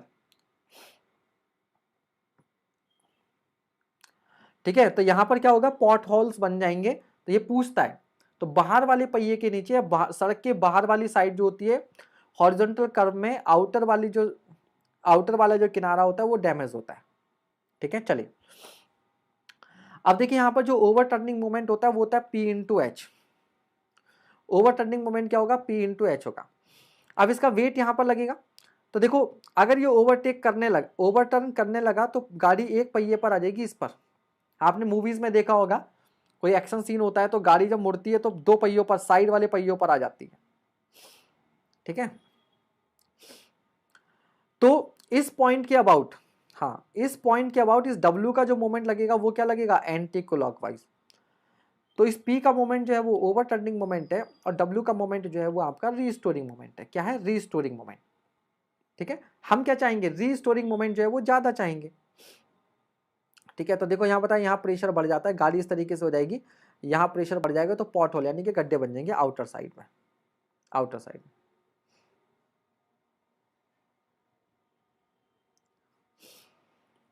For no overturning, overturning ना हो इसके लिए रीस्टोरिंग मोमेंट आपका ओवरटर्निंग मोमेंट से ज्यादा होना चाहिए, यानी कि W into B/2 P into S से ज्यादा होना चाहिए, यानी कि P upon W centrifugal force upon W की जो वैल्यू है वो B/2S से ज्यादा होनी चाहिए, B/2S से क्या होनी चाहिए, ज्यादा होनी चाहिए। अब देखो P को आप क्या लिख सकते हैं, mv²/r, W को आप क्या लिख सकते हैं, mg, m से m भैया कैंसिल हो जाएगा, ये रहेगा v²/rg। तो v²/rg की जो वैल्यू वो B/2S से क्या होनी चाहिए, कम होनी चाहिए। दिस v²/rg यानी कि P/W, this is called centrifugal ratio, this is called centrifugal ratio. ये एग्जाम में पूछा गया क्वेश्चन है, व्हाट इज सेंट्रीफ्यूगल रेशो? तो centrifugal force is the ratio of centrifugal force and weight. Centrifugal force और weight का, सेंट्रीफ्यूगल फोर्स और weight का जो रेशो होता है उसको हम लोग सेंट्रीफ्यूगल रेशो बोलते हैं। उसको हम लोग क्या बोलते हैं? सेंट्रीफ्यूगल रेशो बोलते हैं। इसकी वैल्यू कितनी निकल कर आती है? V²/RG निकल कर आती है। और हम क्या चाहते हैं? सेंट्रीफ्यूगल रेशो क्या हो? कम हो। सेंट्रीफ्यूगल रेशो अगर कम होगा, सेंट्रीफ्यूगल रेशो अगर कम होता है तो स्टेबिलिटी बढ़ जाएगी। आप देख लो, सेंट्रीफ्यूगल रेशो क्या होना चाहिए? इस वैल्यू से कम होना चाहिए। तो सेंट्रीफ्यूगल रेशो जितना कम होता है, सेंट्रीफ्यूगल रेशो जितना कम होता है उतना ही हमारे लिए अच्छा होता है।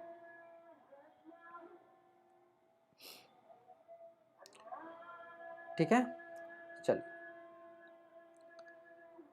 अब देखो हाई स्पीड, अभी फरारी आपने लिखा है कि फरारी में एच कम होती है, इसीलिए कम होती है। जो हाई स्पीड गाड़ी होती है उसका एच कम रखने से क्या होता है? एच जितना कम रखोगे ये वाली वैल्यू बढ़ जाएगी, ये वाली वैल्यू बढ़ जाएगी। जब ये वाली वैल्यू जितनी ज्यादा होगी ये उससे क्या रहेगा? कम ही रहेगा। ये उससे क्या रहेगा? कम ही रहेगा। सही है। तो हमें हाई स्पीड चाहिए। अगर गाड़ी हाई स्पीड होगी तो उसका सेंट्रीफ्यूगल रेशो क्या आएगा? ज्यादा आएगा। तो ये वैल्यू इस वैल्यू से क्या हो सकती है? बढ़ सकती है। तो हमें V²/RG को इससे कम रखना है तो क्या कर दो? H की वैल्यू घटा दो और V की वैल्यू बढ़ा दो। तो विड्थ ज्यादा और H कम रख देंगे तो ये वैल्यू ज्यादा हो जाएगी, तो V²/RG उससे क्या हो जाएगा? कम हो जाएगा, कम हो जाएगा। ठीक है, तो हाई स्पीड व्हीकल को की जो हाइट है वो कम रखी जाती है। ठीक है भैया। तो मैं जब कॉलेज में था तो मेरे पास दो ऑप्शन थे बाइक लेने के, कि मैं पल्सर लूँ या अपाचे लूँ, तो मैंने अपाचे ली थी। ठीक है, उसका सेंट्रीफ्यूगल जो सेंटर ऑफ ग्रेविटी है वो कम है। खैर, तो V²/RG is equals to P/W, ये हो गया, ये भी बता दिया। आगे आते हैं। देन आपका लेटरल और ट्रांसवर्स स्किडिंग। अब देखो ये व्हीकल है, फॉर्मूला बना दी, तो सब बाहर की ओर क्या लग रहा है? P=mv²/r। तो इसकी वजह से क्या हो रही है? स्किडिंग हो रही है। अंदर की ओर क्या लगेगा? Friction force. अंदर की ओर क्या लगेगा? Friction force. तो स्किडिंग ना हो, ये गाड़ी बाहर की ओर स्किड ना करे। ये भी तुम देखते होगे रेसिंग में स्किड कर जाती है, तो स्किड ना करे उसके लिए फ्रिक्शन जो है वो P से क्या होना चाहिए? ज्यादा होना चाहिए। फ्रिक्शन क्या होना चाहिए? P से ज्यादा होना चाहिए। फ्रिक्शन को क्या लिखोगे? F×mg, और P को क्या लिखोगे? M×V²/R। M से M कैंसिल हो गया, तो कोफिशिएंट ऑफ फ्रिक्शन क्या होना चाहिए? V²/RG से ज्यादा होना चाहिए। या आप कह सकते हो यहां पर V²/RG की वैल्यू जो है वो फ्रिक्शन से भी कम होनी चाहिए। तो V²/RG ये आपका B/2H से भी कम होना चाहिए, और V²/RG आपका कोफिशिएंट ऑफ फ्रिक्शन से भी कम होना चाहिए, कोफिशिएंट से भी कम होना चाहिए। ठीक है, बात समझ में आ गई?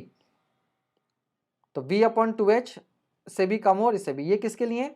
ये कंडीशन किसके लिए बनेगी? आपकी ओवर टर्निंग के लिए। और ये कंडीशन किसके लिए बनेगी? आपकी स्किडिंग के लिए, स्किडिंग के लिए। ठीक है, स्किडिंग के लिए। अब देखिए कई बार क्या होता है कि ये जो कोफिशिएंट ऑफ फ्रिक्शन है 0.15, ये सफिशिएंट नहीं होता। If required friction is not available या available friction is not sufficient, तो हम क्या देते हैं? Super elevation. तो हम लोग क्या देते हैं? Super elevation. क्या देते हैं? Super elevation. अच्छा, P/W को इंपैक्ट फैक्टर भी बोल देते हैं कभी कभी। ठीक है, साइंटिफिकल रेशियो पे। Now what is super elevation? तो देखो सुपर एलिवेशन में क्या होता है, जो सड़क का जो बाहर का हिस्सा होता है इसको हम थोड़ा सा उठा देते हैं। इस वाले पार्ट को जब हम लोग उठा देंगे किसी थीटा डिग्री से, तो ये व्हीकल आपका थोड़ा सा हो जाएगा टेढ़ा।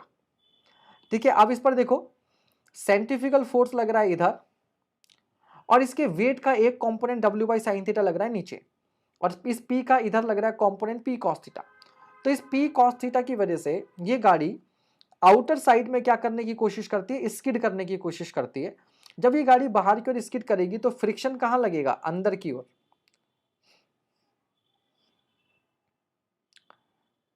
ठीक है, फ्रिक्शन कहां लगेगा? अंदर की ओर। तो ये फ्रिक्शन भी अंदर की ओर लगेगा और ये W/sin θ भी अंदर की ओर लग रहा है। तो इस फ्रिक्शन का एक भाई आ गया यहां पर, इसको क्या करने के लिए? बैलेंस करने के लिए, इसका साथ देने के लिए W/sin θ। तो सुपर एलिवेशन से व्हीकल जो होती है वो सेफ हो जाता है। तो फॉर नो स्किडिंग, अब मान लो हम क्या कर रहे हैं, अभी मान ही नहीं रहे कि यहाँ पर फ्रिक्शन है, हम लोग मान ही नहीं रहे कि अभी यहाँ पर क्या है, फ्रिक्शन है। इन दैट केस हम लोग कह सकते हैं कि जो डब्ल्यू साइन थीटा है वो पी कॉस थीटा के क्या होना चाहिए, बराबर होना चाहिए। तो W sine theta is equal to P cos theta, यहाँ से टेन थीटा आ गया पी अपॉन डब्ल्यू, यहाँ से टेन थीटा आ गया पी अपॉन डब्ल्यू, और पी अपॉन डब्ल्यू क्या था, V square upon R G. ठीक है, तो अगर स्लोप आपने V square upon R G के बराबर दे रखा है तो there is no need of friction, friction की जरूरत नहीं है, फ्रिक्शन की जरूरत नहीं है। इसको बोलते हैं equilibrium super elevation, equilibrium super elevation. ठीक है, अब देखो हम लोग क्या करेंगे, सारे फोर्सेस के कंपोनेंट लेंगे, हम लोग क्या करेंगे, सारे कंपोनेंट के, मान लो अब फ्रिक्शन भी लग रहा है, अब हमने क्या किया, मान लो फ्रिक्शन भी लग रहा है, सेंट्रीफ्यूगल फोर्स भी लग रहा है, यहाँ पर नॉर्मल रिएक्शन भी है, जितने भी फोर्सेस लग रहे हैं उन सबके कंपोनेंट लेंगे दोनों दो डायरेक्शन में, और उसको सबको बैलेंस करेंगे, बैलेंस करने के बाद में हमें ये फॉर्मूला मिलता है। आप याद रख सको तो बहुत अच्छी बात है, नहीं याद रख सको तो कोई बात नहीं, कभी डायरेक्टली पूछ ले। तो P अपॉन डब्ल्यू बराबर होता है ten theta plus F upon one minus F tan theta. ये फॉर्मूला आप इस तरीके से याद रख सकते हो, यहां पे इस तरीके से फॉर्मूला याद रख सकते हो, this is the formula of ten theta plus phi, tan theta plus five, theta plus five का फॉर्मूला क्या होता था, ten theta plus ten five upon one minus tan theta tan five. याद आ रहा है, टेन ए प्लस टेन बी का मतलब soil में ही पड़ा है, तो टेन थीटा, टेन फाइव को लिख दो फ्रिक्शन, तो one minus F tan theta, ये हो जाएगा। और टेन थीटा किसके बराबर रखा है आपने, सुपर एलिवेशन के, तो यही क्या हो जाएगा, ई plus F upon one minus E into F. तो आप इस तरह से चाहो तो बड़ी आसानी से फॉर्मूला बना सकते हो। आप इसको लिख लो tan theta plus phi, tan theta plus phi, जहां पर फ्रिक्शन को आप लिख सकते हो टेन फाइव और सुपर एलिवेशन को आप लिख सकते हो टेन थीटा। तो ये फॉर्मूला आपके लिए याद करना आसान हो जाएगा अगर एग्जाम में पूछ ले तो। ठीक है, it is nothing but ten theta plus F का फॉर्मूला। अब यहाँ पर देखिए सुपर एलिवेशन भी कम होता है और एफ भी कम होता है, और जब दो छोटे नंबर होते हैं तो उनका मल्टीप्लीकेशन और भी कम होता है, उनका मल्टीप्लीकेशन क्या होता है, और भी कम होता है। तो हम इसी को लिख देते हैं क्या, ई प्लस एफ बराबर V square upon R G, E plus F बराबर V square upon R G. और यहाँ पर ई होता तो टेन थीटा है, बस इसको अप्रोक्सीमेटली साइन थीटा लिख देते हैं, तो साइन थीटा बराबर हो जाता है ई अपॉन बी। अब ये क्या चक्कर है, ये चक्कर ये है एक्चुअल में कि जो पेवमेंट की विड्थ होती है वो तो ये होगी ना भैया, और इसको राइज किया है कितने से, ई से, हाँ टेन ए प्लस बी का फॉर्मूला, ये हो गया कैपिटल ई।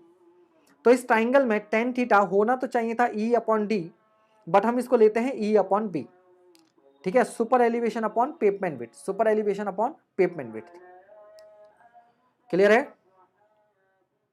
ठीक है, ठीक है। अब देखिए सुपर एलिवेशन को डिजाइन कैसे करते हैं, design of super elevation, design step समझ लीजिएगा, डिजाइन स्टेप समझ लीजिएगा। तो सबसे पहला जो सवाल बनता है डिजाइन के लिए, सबसे पहला जो सवाल बनता है डिजाइन के लिए वो ये कि जब हम लोग सुपर एलिवेशन को डिजाइन करते हैं स्टेप वन में, तो फ्रिक्शन को आप इग्नोर करते हैं, फ्रिक्शन को आप क्या करते हैं, इग्नोर करते हैं, फ्रिक्शन को आप कंसीडर नहीं करते हैं। और सुपर एलिवेशन डिजाइन होता है 75% of design speed, design speed के 75% के लिए, कितने के लिए, डिजाइन स्पीड के 75% के लिए। ठीक है, तो देखिए पढ़ लीजिएगा यहां पर, super elevation is design for 75% of design speed neglecting friction, neglecting friction. ठीक है, ठीक है। तो हम जो सुपर एलिवेशन की वैल्यू निकालेंगे E1, तो ये होना कितना चाहिए था, आपके पास था E प्लस एफ बराबर V square upon R G. तो जब हम लोग f को जीरो करेंगे तो v की जगह पर कितना लिखेंगे, 0.75, तो ये बन जाता है 0.75 v का स्क्वायर अपॉन आर जी। यहां पर जहां मैं कहीं स्मॉल v लिखूंगा तो स्मॉल v का मतलब होगा मीटर पर सेकेंड में, ठीक है, और जहां मैं कैपिटल V लिखूंगा उसका मतलब होगा kmph में। तो जब मैं इस v को kmph में कन्वर्ट करूंगा, या कहिए जो v है उसको मीटर पर सेकेंड में अगर मैं कन्वर्ट करूंगा तो 0.278 से मल्टीप्लाई करनी होती है। तो सारी वैल्यूज रखने के बाद में g की वैल्यूज भी रख दी, 0.75 का ही फैक्टर आ गया, 0.278 भी रख दिया, तो यहां आता है capital V square upon 225 R. बहुत बच्चों को दिक्कत होती है कि सर 225 कब लेते हैं, तो याद रखिएगा अपॉन में ये जो 225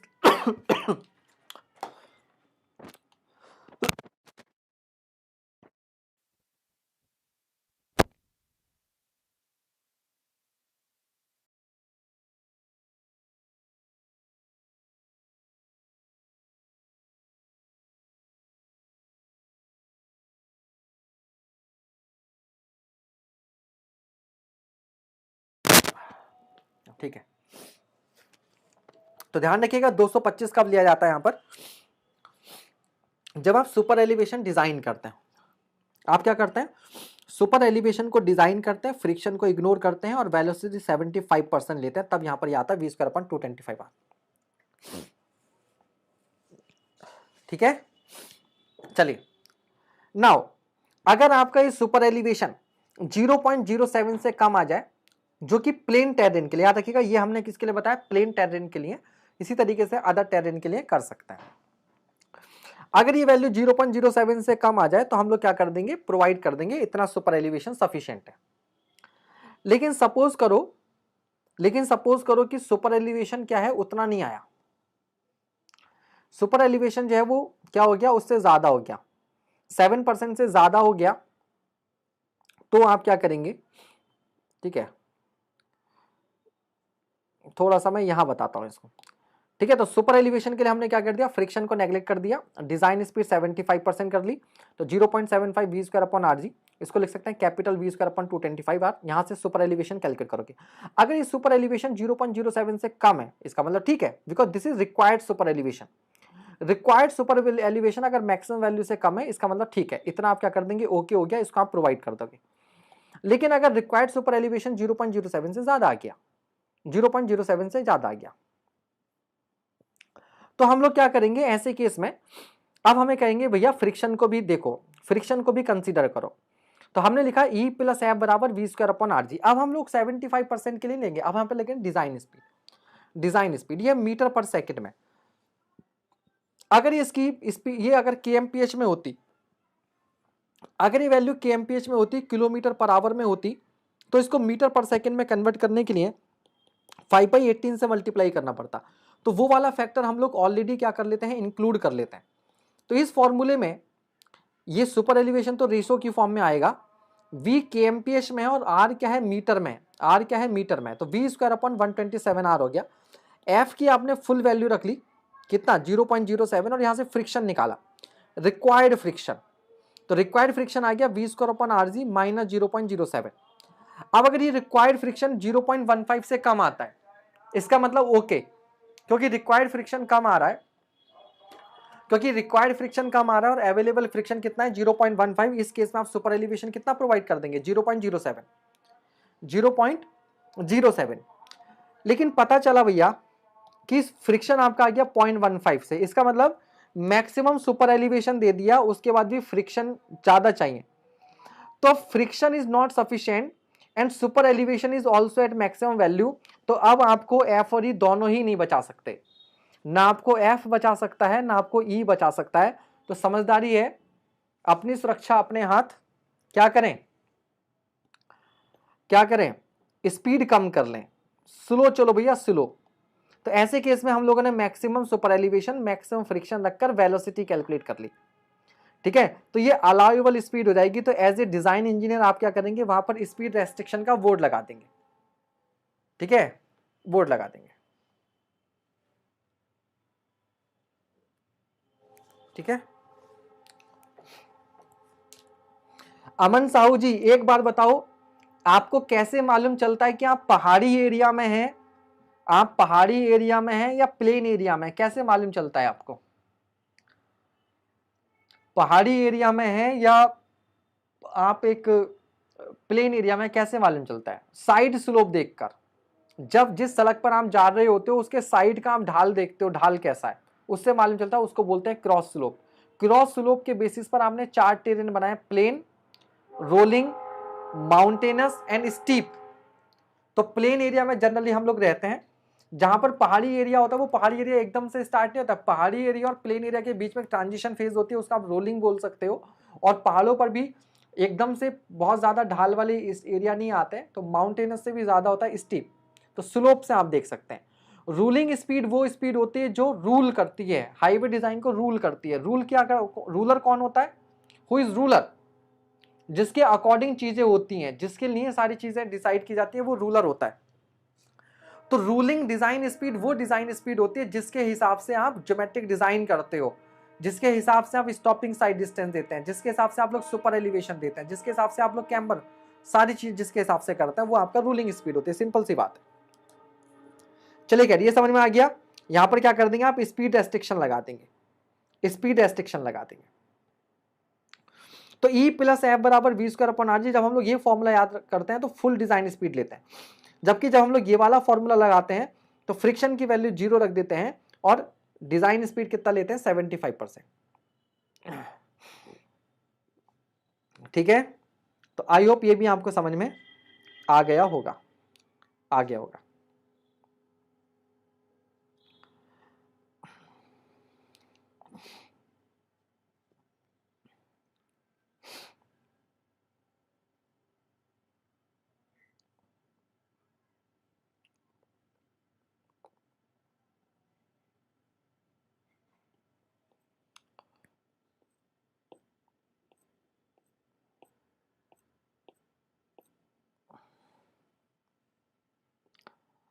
अब नेक्स्ट होता है attainment of super elevation. Super elevation कैसे प्रोवाइड कर देंगे? सुपर एलिवेशन आप प्रोवाइड कैसे करेंगे?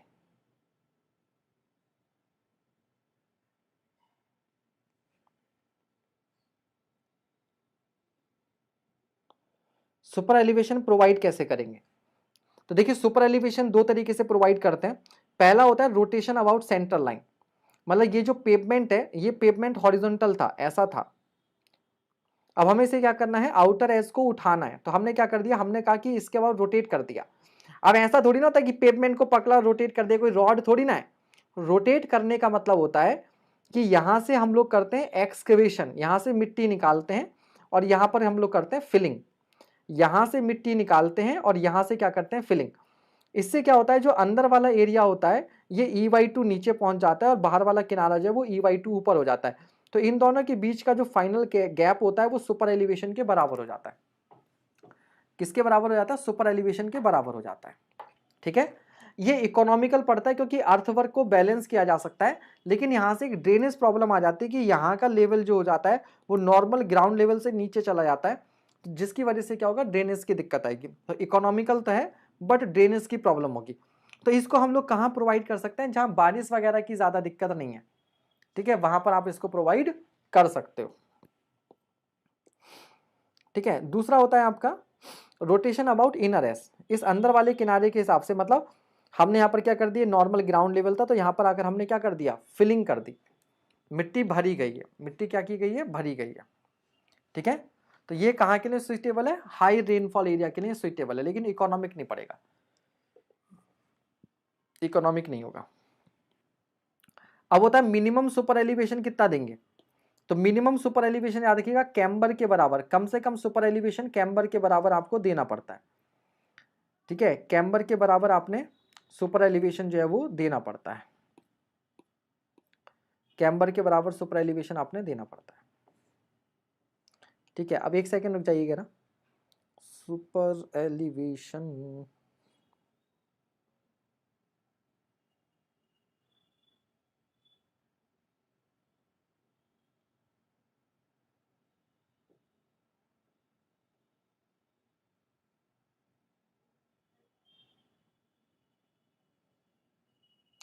चलिए खैर, तो यहां पर ध्यान दीजिएगा आप लोग।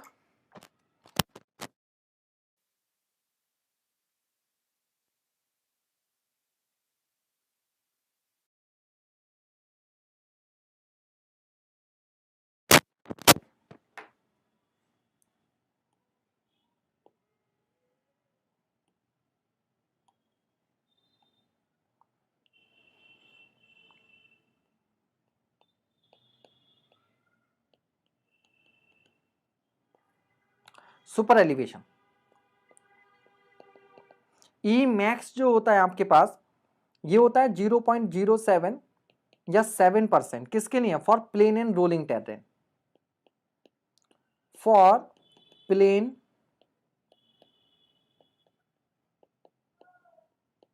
And rolling terrain. और इसी की वैल्यू होती है 0.1 या 10%। किसके लिए? हिली टेरेन के लिए। हिली terrain not bounded by snow, या आप खाली हिली टेरेन ही याद रखो, छोड़ो, ठीक है। और यही वैल्यू होती है 0.04%, 0.04 या 4% for urban roads, for urban roads, ठीक है, अर्बन रोड्स के लिए। और जो मिनिमम सुपर एलिवेशन आप लोग देते हैं वो होता है कैम्बर, ठीक है, camber for drainage, for drainage, ठीक है। भैया कहाँ पढ़ लिया तुमने ट्वाइस ऑफ कैम्बर? हमने तो कैम्बर ही पढ़ा यार, आपने ट्वाइस ऑफ कैम्बर कहाँ पढ़ लिया? इसकी वजह ये होती है कि जब आपने बाहर वाले साइड को ऊपर उठा दिया, देखो ध्यान से, पहले कैम्बर कहाँ था? पहले कैम्बर यहां पर था, तो ड्रेनेज हो जाती। अब आप इसको उठाओगे, अगर सुपर एलिवेशन प्रोवाइड करोगे तो इसे कम से कम क्या करना पड़ेगा? कैम्बर के बराबर इतना स्लोप आपको देना पड़ेगा। तो यहां पर जो स्लोप हो गया ये क्या हो गया? कैम्बर के बराबर हो गया। याद रखिएगा, we are talking in terms of ratio, हम लोग रेशो की बात कर रहे हैं। ये जो टर्म होती है वो रेशो की टर्म में होती है। किसकी टर्म में होती है? रेशो की टर्म में। रेशो सेम होता है, रेशो सेम होता है। आप ये कह सकते हो कि सर अगर ये डिस्टेंस x है और ये डिस्टेंस x है, तो ये अगर ये h है तो 2h है। तो आप मेरे ख्याल से ये कह रहे हो, ये जो वैल्यू होगी ये कैम्बर राइज की डबल होगी, लेकिन हम बात कर रहे हैं रेशो की बात। तो अगर ये एंगल इसके लिए अगर h/x है तो इसके लिए क्या होगा? 2h/x होगा, ठीक है। बाउंडेड बाई स्नो मतलब जहां बर्फ वगैरह गिरती है वहां के लिए, ठीक है, बर्फ वगैरह गिरती है वहां पर, ठीक है। तो ये हो गया। नहीं सिविल इंजीनियर भाई साहब, आपने भी जो कहा वो भी एक तरीके से सही हो सकता है, ट्वाइस ऑफ कैम्बर। तो लेकिन कैम्बर हम लोग स्लोप की बात करते हैं, यहाँ राइज है तो वो कह सकते हो आप कि भाई मिड रोड पर अगर क्राउन h हाइट पर है और हम अगर अगर ठीक है तो मिड पर था और इसको क्योंकि आउटर को उठाते हैं तो ये 2h, इस सेंस में वो चीज जो है वो सही हो सकती है, ठीक है। अब देखिए यहाँ पर दो तरीके की रेडियस आपसे पूछता है कभी कभी। Calculate ruling minimum radius, calculate ruling minimum radius, ठीक है, ये कैलकुलेट करने को बोलता है। तो ध्यान दीजिएगा हमारे पास फॉर्मूला है E + F बराबर v²/127r। यहां पर ये जो v होता है ये डिजाइन स्पीड होती है, ये क्या होती है? डिजाइन स्पीड होती है, ठीक है। तो यहां से हमने r की वैल्यू निकाली, तो r की वैल्यू क्या है? v²/127 E + F। अब देखो E + F की वैल्यू जितनी ज्यादा होगी r की वैल्यू उतनी ही क्या होगी? कम होगी। तो E और F अपनी मैक्सिमम वैल्यू पर है, E और F अपनी क्या है? मैक्सिमम वैल्यू पर है, तो R अपनी क्या होगा? मिनिमम वैल्यू पर होगा। तो रूलिंग मिनिमम रेडियस 10%, 10% हिल्ली के लिए 10%, हिल्ली के लिए 10%, प्लेन और रोलिंग के लिए 7%, अर्बन एरिया में 4%, ठीक है। तो रूलिंग मिनिमम रेडियस जो आप लेकर चलेंगे वो होगा v²/127 E + F। एक होता है एब्सोल्यूट मिनिमम, एब्सोल्यूट मिनिमम मतलब उससे कम रेडियस पर तो आप हॉरिजॉन्टल कर्व प्रोवाइड कर ही नहीं सकते, रूलिंग मिनिमम। उसके लिए क्या होता है? ये E और F ये तो अपनी मैक्सिमम वैल्यू पर होते हैं, और ये जो डिजाइन स्पीड होती है ये भी अपनी क्या होता है? मिनिमम वैल्यू पर होता है, ये भी अपनी कहां पर होता है? मिनिमम वैल्यू पर। तो एब्सोल्यूट मिनिमम रेडियस के लिए ये जो V स्पीड है ये मिनिमम है। जैसे हमने देखा था नेशनल हाईवे के लिए जो रूलिंग रेडियस रूलिंग स्पीड थी, जो रूलिंग डिजाइन स्पीड थी वो 100 kmph थी, और जो रूलिंग मिनिमम रेडियस थी स्पीड थी वो 80 kmph थी। तो 100 kmph की स्पीड के लिए आपको क्या मिलेगा? रूलिंग मिनिमम रेडियस मिलेगी, और 80 kmph के लिए आपको क्या मिलेगी? एब्सोल्यूट मिनिमम रेडियस मिलेगी। क्या मिलेगी? एब्सोल्यूट मिनिमम रेडियस मिलेगी।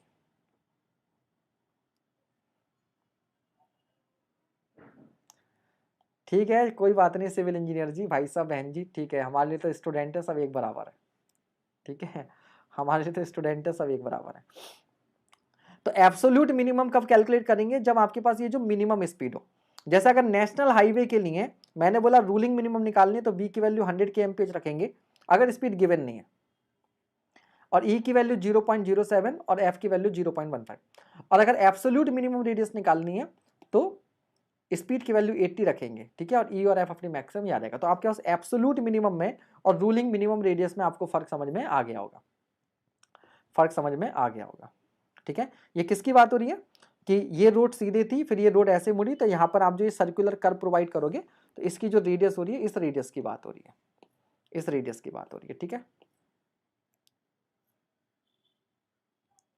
ठीक है। तो दोनों तरह की आपको रेडियस जो है वो बता दी गई है। फिर होता है एक्स्ट्रा वाइडनिंग, फिर होता है एक्स्ट्रा वाइडनिंग।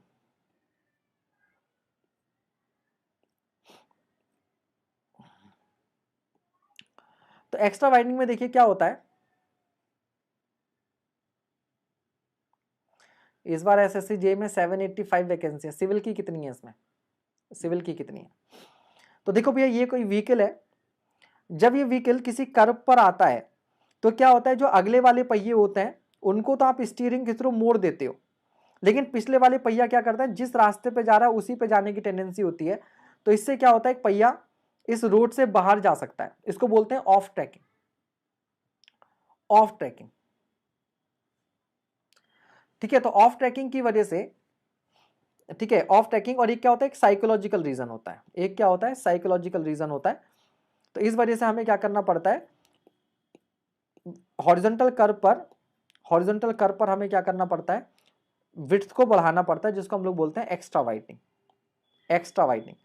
इसमें दो चीजें होती हैं, एक होता है मैकेनिकल वाइडनिंग और दूसरा होता है साइकोलॉजिकल वाइडनिंग, ठीक है, साइकोलॉजिकल वाइडनिंग।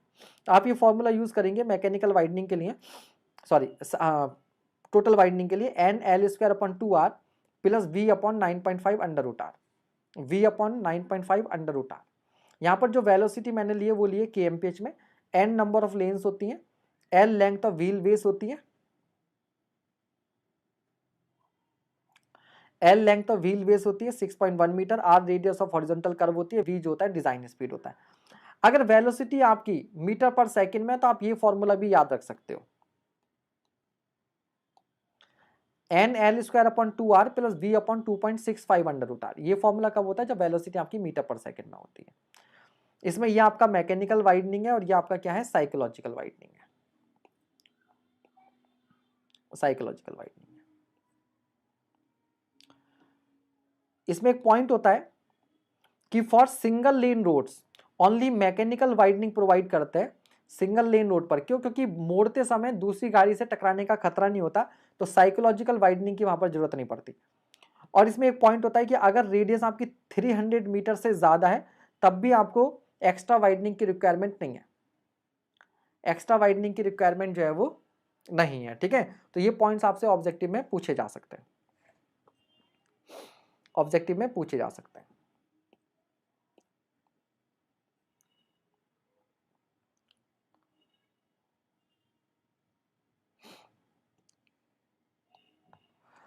देन आपका ट्रांजिशन कर्व, ट्रांजिशन कर्व किस लिए दिया जाता है, तो इसके बहुत सारे फैक्ट्स हैं, to provide super elevation, extra widening etcetera, gradually, gradually, धीरे धीरे। तो क्या होता है कि देख लेता हूं, आगे बताया तो नहीं है, बताया हुआ है, देखो मान लीजिए आप इस स्ट्रेट रोड पर जा रहे थे और अचानक आपका मन हुआ कि भैया मुड़ना है, एकदम से आपने क्या कर लिया, शार्प टर्न ले लिया, तो यहां पर आपकी जो रेडियस थी,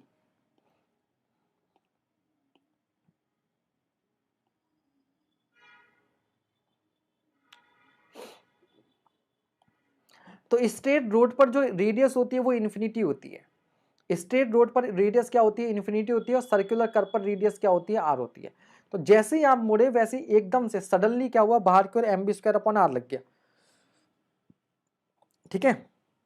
तो यहां पर तो साइंटिफिकल फोर्स है नहीं, क्योंकि आर इन्फिनिटी है तो जीरो, लेकिन यहां पर साइंटिफिकल फोर्स आ गया, सडन जर्क लगा, तो सडन जर्क की वजह से गाड़ी क्या कर सकती है, स्किड कर सकती है। तो हम लोग क्या चाहेंगे, हम ये चाहेंगे कि रेडियस जो है वो सडनली चेंज ना हो, रेडियस क्या हो, धीरे धीरे चेंज हो, रेडियस क्या हो, धीरे धीरे चेंज हो। तो यहां पर रेडियस इन्फिनिटी और यहां पर रेडियस सर्कुलर कर्व की रेडियस के बराबर, तो रेडियस इन्फिनिटी से धीरे धीरे चेंज होती है। तो ऐसा कर्व जो स्ट्रेट रोड और सर्कुलर कर्व के बीच में लगाया जाता है उसी को हम लोग क्या बोलते हैं, ट्रांजिशन कर्व बोलते हैं। ट्रांजिशन कर्व की जो रेडियस होती है वो वेरिएबल होती है, और यहाँ पर अगर कर्व की लेंथ हम लोग L मान लें तो L जो होता है वो इनवर्सली प्रोपोर्शनल होता है रेडियस, और यानी कि L इंटू आर बराबर होता है कांस्टेंट। लेकिन यहाँ पर याद रखिएगा जो ये रेडियस है वो ट्रांजिशन कर्व की रेडियस है, ट्रांजिशन कर्व की रेडियस है, ना कि सर्कुलर कर्व की। ठीक है, ये ट्रांजिशन कर्व होता है। अब ट्रांजिशन कर्व इसी तरीके से समझिएगा, ट्रांजिशन कर्व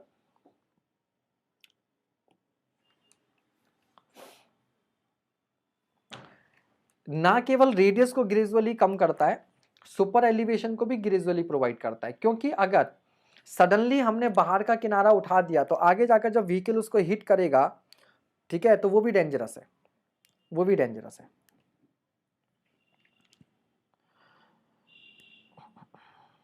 अब ट्रांजिशन कर्व की लेंथ कैसे कैलकुलेट करेंगे हम लोग, ट्रांजिशन कर्व की लेंथ कैसे कैलकुलेट करेंगे?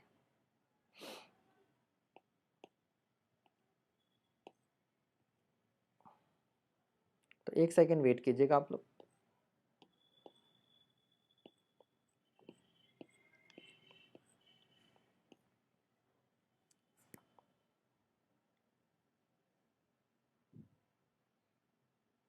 ठीक है, तो ट्रांजिशन कर्व की लेंथ कैसे कैलकुलेट करेंगे इसको देखिएगा। तो देखो भैया P बराबर क्या है, M B square upon R. अगर मैं इसको एम ए से कंपेयर कर लूं तो यहां से एक्सेलरेशन निकल कर आता है V square upon R. Acceleration क्या निकल कर आता है, वी स्क्वायर अपॉन आर, इसको बोलते हैं हम लोग रेडियल एक्सेलरेशन। तो एक्सेलरेशन में चेंज कितना हुआ, एक्सेलरेशन फाइनल था V square upon R, initial था 0 upon T. This is called rate of change of centrifugal acceleration, rate of change of centrifugal acceleration, rate of change of centrifugal acceleration, इसको हमने लिखा c। तो c बराबर क्या आ गया, V square upon R minus 0 upon T. ये time क्या होगा, टाइम होगा अगर लेंथ की कर्व l है और यहाँ पर गाड़ी v स्पीड से जा रही है तो l अपॉन v क्या हो जाएगा, t हो जाएगा। तो length of transition curve upon velocity रख देंगे तो मुझे टाइम की वैल्यू मैंने यहाँ पे पुट कर दी। l लेंथ में v वेलोसिटी चलने में इतना टाइम लगता है, ये वैल्यू ऊपर जाएगी तो c बराबर हो जाएगा V cube upon R into L S. तो यहाँ से लेंथ ऑफ ट्रांजिशन कर्व कितनी रहेगी, V cube upon R C. Length of transition curve कितनी रहेगी, V cube upon R C रहेगी। तो लेंथ ऑफ ट्रांजिशन कर्व कितनी आ गई, V cube upon R C आ गई। ठीक है, V cube upon R C आ गई, जहां पर ये जो कोफिशिएंट सी है, ठीक है, ये जो कोफिशिएंट सी है, इस सी की वैल्यू होती है 80 अपॉन 75 प्लस बी। अब यहां पर ध्यान रखिएगा ये जो वैल्यू है, यहां पर जो हम लोग v रखते हैं वो मीटर पर सेकंड में रखते हैं, बट यहां पर जो v रखा जाता है वो kmph में रखा जाता है। और इस c की वैल्यू जो है वो 0.5 से 0.8 के बीच में रहनी चाहिए।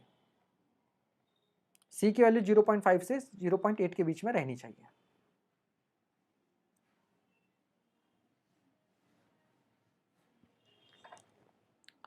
कोई दिक्कत?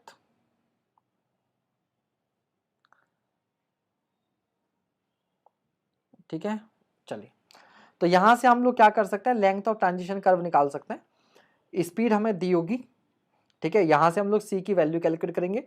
0.5 से अगर 0.8 के बीच में है तो c की वैल्यू वो पुट कर देंगे। अगर c की वैल्यू 0.5 से कम आती है तो 0.5 ले लेंगे, 0.8 से ज्यादा आती है तो c की वैल्यू 0.8 ले लेंगे। रेडियस आपको मालूम है, v आपको मालूम होगा, यहां से लेंथ ऑफ ट्रांजिशन कर्व आ जाएगा। This is the first method, यहां पर दिस इज फर्स्ट मेथड, यहां से निकालेंगे। c का significance, c is rate of change of acceleration. जितनी तेजी से एक्सेलरेशन चेंज होगा, जितनी तेजी से, मतलब c की वैल्यू अगर ज्यादा होगी तो अनकंफर्टेबल रहोगे आप, जर्क लगेगा। क्या लगेगा, जर्क लगेगा। तो c क्या है, rate of change of acceleration है, यानी कि एक तरीके से क्या है, rate of change of centrifugal force है। सेंट्रीफ्यूगल फोर्स कितनी तेजी से लगता है वो बताता है c। ठीक है, चलिए, दूसरा है rate of introduction of super elevation. ठीक है, प्लेन एंड रोलिंग टेरेन के लिए हम लोग ये 1/50 लेते हैं, स्टीप एंड हिली के लिए 1/60 लेते हैं। ठीक है, इसके बेसिस पर हम लोग कैसे प्रोवाइड करते हैं सुपर एलिवेशन, देखिएगा। Method of introduction of super elevation, this is second method, this is second method. ठीक है, तो हम लोग क्या करते हैं, इसमें दो केसेस बनते हैं। इसमें दो केसेस बनते हैं, rotation of outer edge with respect to centre line या rotation of pavement about inner line. तो यहां पर देखिएगा ध्यान से कि हमने जो सुपर एलिवेशन प्रोवाइड किया वो 1 in n प्रोवाइड किया। हमने जो सुपर एलिवेशन प्रोवाइड किया वो 1 in n किया, मतलब n मीटर में 1 मीटर ऊपर। तो अगर मान लीजिए जो सुपर एलिवेशन है वो आपका स्मॉल e है और ये जो पेवमेंट विड्थ है वो w डैश है, तो ये जो एक्चुअल में जो हम इसको राइज करेंगे आउटर एज को, वो कितने से राइज करेंगे? तो सुपर एलिवेशन E बराबर क्या था? ये था हमारे पास capital E upon W dash. तो E की वैल्यू क्या आएगी? ये हो जाएगी small e into W dash. तो इतना हमें राइज करेंगे। अब हम क्या कह रहे हैं, 1 मीटर कितने में कर रहा है? n में। ये ठीक है, तो इतना कितने में करेगा? इतना कितने में करेगा? n से मल्टीप्लाई कर देंगे। भाई n मीटर में कितना ऊपर जा रहे हैं? 1 मीटर। तो इतना मीटर कितने में ऊपर जाएंगे? n से मल्टीप्लाई कर देंगे, तो ये बन गया न्यू। तो ls बराबर न्यू, जहां W डैश क्या है? ये है original width plus extra widening. तो हॉरिजॉन्टल कर्व पर पेवमेंट की जो विड्थ है वो W प्लस W है, ठीक है, W है। तो ls का फॉर्मूला बन गया न्यू। ls का फॉर्मूला क्या बन गया? न्यू। ये कब है? जब आउटर उसको उठा रहे हो। अगर मान लो मिडल के अबाउट रोटेट हमने किया है तो आउटर किनारा वास्तव में कितना उठा? E/2। तो उस केस में इसको क्या कर देंगे? हाफ कर देंगे। उस केस में इसको क्या कर देंगे? हाफ कर देंगे। तो न्यू फॉर्मूला ये हो जाएगा। और जो थर्ड है वो है आपका किसके बेसिस पर? Empirical formula. Empirical formula plain और रोलिंग टेरेन के लिए जो एम्पिरिकल फॉर्मूला होता है वो आपके पास बनता है, अगर स्पीड आपकी मीटर पर सेकंड में तो 35 v²/r, और अगर kmph में तो 2.7 v²/r, और हिल्ली और के टेरेन के लिए कैपिटल v²/r। तो तीन क्राइटेरिया से आप क्या करते हैं? ट्रांजिशन लेंथ निकालते हैं, और इनमें से जो सबसे ज्यादा होती है, इन तीनों में जो सबसे ज्यादा होगी वो ट्रांजिशन कर्व की लेंथ आप क्या करेंगे? प्रोवाइड करेंगे। अब ऑब्जेक्टिव में ऑब्वियस सी बात है, तीनों से निकालना हो ऐसा तो सवाल नहीं आएगा, ठीक है। तो जनरली आप लोग क्या करते हैं, या तो वो सुपर एलिवेशन के बेसिस पे आपसे पूछेगा, नहीं तो एम्पिरिकल फॉर्मूला से, ठीक है। चलिए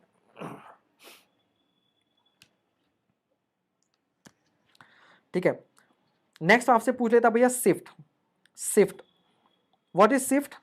तो शिफ्ट ये होती है कि देखो इस कर्व को हमें, सर्कुलर कर्व ही यहां पर था, लेकिन जब सर्कुलर कर्व और इस कर्व के बीच में हमें क्या करना है? एक ट्रांजिशन कर्व लगाना है। तो हमें क्या करना पड़ता है? जो सर्कुलर कर्व है उसको शिफ्ट करना पड़ता है अपनी इनिशियल पोजीशन से। वो शिफ्ट का फॉर्मूला होता है L²/24r। L क्या है? Length of transition curve. या 2.7 वाला याद कर ले तो दूसरा वाला तो ऑटोमेटिकली याद है, वो तो v²/r है, उसमें याद ही क्या करना है? उसमें याद ही क्या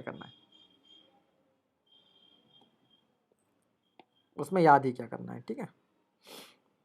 चलिए, फिर एक होता है setback distance. What is setback distance?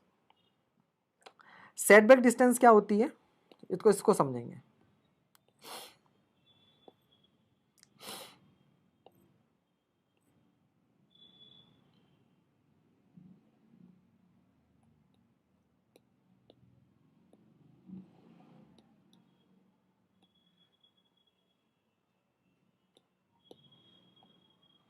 मान लीजिए एक कर्व है और कर्व पर आपकी गाड़ी जा रही थी, और यहां पर ये इस तरीके से आपके पास कुछ हिंड्रेंस इस तरीके से थी, ठीक है। तो क्या होगा? यहां पर कोई ऑब्जेक्ट पड़ा हुआ है और ये व्हीकल है, ठीक है, और इसकी वजह से ये ऑब्जेक्ट आपको दिख नहीं पा रहा था। तो आप जब यहां गए और यहां आके जब आपको ये दिखना स्टार्ट हुआ, आपने ब्रेक लगाया, तो हो सकता है कि जो डिस्टेंस है वो सफिशिएंट ना रहे और ये गाड़ी आपकी इससे क्या कर जाए? हिट कर जाए, ठीक है, हिट कर जाए इसकी वजह से। तो क्या करना होता है? रोड की सेंटर लाइन से ये जो भी हिंड्रेंस है इसको कम से कम इतना दूर रखा जाता है कि यहां से आपके पास क्या हो? इस ऑब्जेक्ट को देखने में कोई दिक्कत ना है। आप यहां से इस ऑब्जेक्ट को सीधे सीधे देख लोगे, और ब्रेक लगाओगे भी, तो गाड़ी आपकी यहाँ पर क्या है? सफिशिएंट टाइम में रुक जाएगी। सेटबैक डिस्टेंस, इसमें कई सारे केसेस बनते हैं, आपको सारे याद करने की जरूरत नहीं है, ठीक है। तो एक सर्किल है, जैसे फॉर एग्जांपल आप जानते हैं कि भैया अगर ये सर्किल है और अगर ये एंगल अल्फा बाई 2 है और ये रेडियस अगर r है, तो ये डिस्टेंस कितनी होगी, r cos अल्फा बाई 2 होगी। तो ये m की वैल्यू क्या रहेगी, r minus r cos alpha by 2। r common ले लेंगे तो ये रहेगा r into 1 minus cos alpha by 2, ठीक है। और ये सब आप लोग कर्व में भी आप जानते हैं इसको मिड ऑर्डिनेट, क्या बोलते हैं, मिड ऑर्डिनेट, है ना। चलिए तो यहाँ पर ध्यान दीजिएगा आप, यहाँ पर ध्यान दीजिएगा, यहाँ पर दो केसेस बनते हैं। पहला, जब लेंथ ऑफ कर्व जो होती है वो एस एस डी से ज़्यादा होती है। Length of curve S S D से ज़्यादा होने का मतलब क्या है कि अगर आप ब्रेक लगाओगे तो आपकी गाड़ी जो है वो कर्व पर ही रुक जाएगी। तो ऐसे केस में m की वैल्यू जो होती है वो r minus r cos alpha by 2 होती है। और ये अल्फा एंगल निकालना कोई बड़ी बात नहीं है, अल्फा एंगल निकालना कोई बड़ी बात है नहीं है। r इंटू अल्फा करोगे, तो स्टॉपिंग साइड डिस्टेंस के बराबर होता है। r इंटू अल्फा करोगे तो आप क्या कर दोगे, स्टॉपिंग साइड डिस्टेंस के बराबर रख दोगे। तो यहाँ से आपके पास अल्फा की वैल्यू निकल आएगी, अल्फा की वैल्यू पुट कर देंगे, हो जाएगा, ठीक है। लेकिन अगर length of curve S S D से कम है, then in that case m बराबर r into 1 minus cos alpha by 2 plus stopping distance और लेंथ ऑफ कर्व का हाफ और इंटू साइन अल्फा बाई 2, ये आपने ऐड करना है, इसको आपने क्या करना है, ऐड करना है, ठीक है। बाकी इस पर आपको अधिक समय खराब नहीं करना है, बहुत सारे केसेस बनते हैं, नो नीड, ठीक है। हालांकि पूरी समरी मैंने तैयार कर रखी है इसकी, but no need to remember.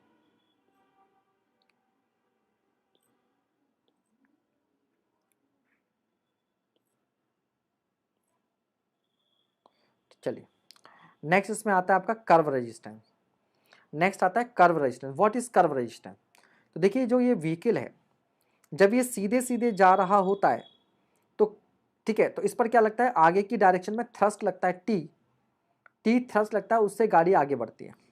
लेकिन मान लीजिए यहाँ पर आप क्या कर रहे हैं, अल्फा एंगल से टर्न होना चाह रहे हैं, तो आपके जो अगले पहिए हैं वो तो इस डायरेक्शन में मुड़ जाएंगे इस तरीके से, लेकिन थ्रस्ट कहाँ से मिलती है, पिछले वाले व्हीकल से मिलती है, क्योंकि मैक्सिमम व्हीकल जो होते हैं वो रियर व्हील ड्रिवन होता है।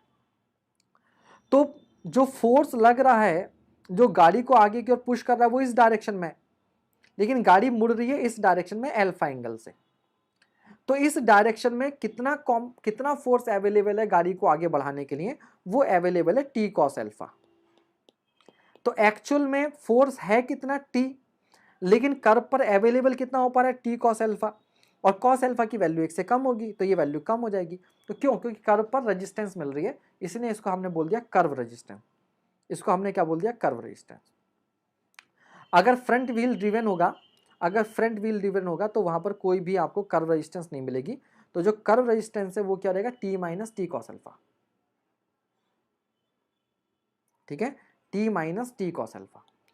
टी अवेलेबल था, टोटल है टी, अवेलेबल है टी कॉस अल्फा, तो कितनी कमी आ गई, T minus T cos alpha. तो जहां से आप टी अगर कॉमन ले लेंगे तो 1 माइनस कॉस अल्फा। तो जितने एंगल से आप टर्न करोगे उतना ही ज्यादा क्या होगा, हाँ, टी इज ट्रैक्टिव फोर्स, बिल्कुल टी इज ट्रैक्टिव फोर्स, ठीक है, टी इज ट्रैक्टिव फोर्स। तो जितना ज्यादा आप एंगल से टर्न करोगे उतना ही ज्यादा कर्व रेजिस्टेंस आपको मिलेगा, उतना ही ज्यादा क्या मिलेगा आपको, कर्व रेजिस्टेंस बढ़ेगा, क्योंकि अल्फा की वैल्यू बढ़ती है तो कॉस की वैल्यू कम होती है, ठीक है।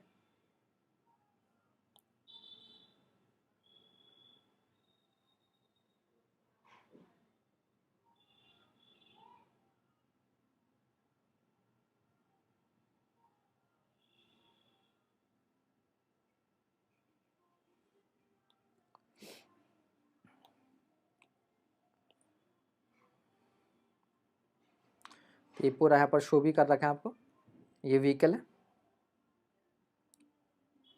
ठीक है भाई, ये व्हीकल है, टी जा रहा था, गाड़ी यहाँ पर मुड़ी, इधर हो गया टी कॉस अल्फा, माइनस कर दिया, ठीक है, कर्व रेजिस्टेंस मिल गया। अब हॉरिजॉन्टल अलाइनमेंट भी खत्म हो गया, अब आता है आपका वर्टिकल अलाइनमेंट। अब आता है वर्टिकल अलाइनमेंट। वर्टिकल अलाइनमेंट कहाँ देना पड़ता है आपको, जब या तो आप क्या कर रहे हो, ढाल है, पहले आप नीचे आए फिर ये ऊपर गए, या फ्लाईओवर टाइप होता है कि पहले आप ऊपर चढ़े फिर आपको या नीचे उतरना है, ठीक है भाई। तो यहां पर समझते हैं व्हाट इज ग्रेडियंट। ग्रेडियंट होता है longitudinal slope, dy by dx, length के अलॉन्ग जो ढाल चेंज होता है उसको बोलते हैं हम लोग ग्रेडियंट। ठीक है, तो पहले आपका जो है फॉल है और फिर राइज है, तो इसको बोलते हैं वैली कर्व, और पहले राइज है बाद में फॉल है, तो इसको मिलाने वाले कर्व को बोलते हैं समिट कर्व। क्या बोलते हैं? Summit curve. ठीक है, चलो। So it is a road profile in which elevation is on vertical axis and horizontal distances along the central line. ठीक है, नाउ आईआरसी के अकॉर्डिंगली रोड ग्रेडियंट को डिफाइन करता है 3 तरह से, ruling, limiting and exceptional. Ruling, limiting and exceptional. Ruling मतलब normally जिस ढाल के लिए हम सड़क को बनाते हैं, नॉर्मली सड़क को हम लोग जिस ढाल के लिए डिजाइन करते हैं वो रूलिंग होता है। लिमिटिंग क्या होता है कि कई बार रूलिंग ग्रेडियंट के अकॉर्डिंगली अगर हम सड़क को डिजाइन करते हैं तो कई बार प्रोजेक्ट जो होता है वो हाईली अनइकोनॉमिकल हो जाता है। क्या हो जाता है? अनइकोनॉमिकल हो जाता है। तो उस केस में हम लोग क्या करते हैं? लिमिटिंग ग्रेडियंट प्रोवाइड करते हैं। तो लिमिटिंग ग्रेडियंट किसकी वजह से होता है? इकोनॉमी की वजह से होता है। और एक्सेप्शनल जो होता है वो क्या होता है? जहां पर आपकी मजबूरी है कि ग्रेडियंट बहुत ज्यादा है और आप इसको अवॉइड ही नहीं कर सकते, आप किसी भी तरह से उस ग्रेडियंट को अवॉइड नहीं कर सकते, तो वो आपका हो जाता है एक्सेप्शनल। तो प्लेन या रूलिंग टेरेन के लिए जो रूलिंग ग्रेडियंट होता है वो 3.3 होता है, लिमिटिंग 5 होता है और एक्सेप्शनल 6.7 होता है। अगर आप ध्यान से देखो तो ये 3.3 और ये 6.7 दोनों को ऐड करो 10, 10 का हाफ हो जाएगा 5, यानी कि ये क्या होता है? बेसिकली एवरेज है। हिल्ली में देखो ये 5 है और ये 7 है, इनका एवरेज 6 होता है। स्टीप में ये 6 है, ये 8 है, इनका एवरेज 7 होता है। तो अगर हमने लिखा है प्लेन ऑब्लिक रोलिंग, हिल्ली और स्टीप, तो आप देखो यहां से ऐसे भी 5 6 7 और यहां से ऐसे भी 5 6 7, तो इससे क्या हो जाएगा? अगर आपको ये लिमिटिंग वैल्यू मालूम है 5 6 7, ठीक है, तो देखो यहां पर 6 वैल्यू आएगी, तो आप हिल्ली के लिए इधर 7 कर देना, इधर 5 कर देना। ये वैल्यू 7 आएगी, यहाँ 8 कर देना, यहाँ 6 कर देना।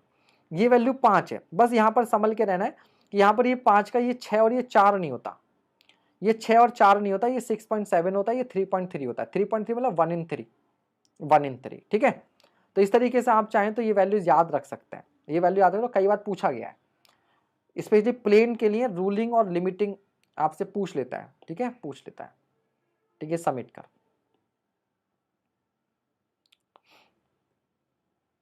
ठीक है, तो ग्रेडियंट इस तरह का स्लोप जो हो गया वो ग्रेडियंट हो गया। Now what is ruling gradient? Ruling gradient is the maximum gradient with which a designer attempts to design the vertical profile of the road. Limiting gradient is to be adopted when ruling gradient results is very high increase in cost, uneconomical. External gradient are given at unavoidable situation.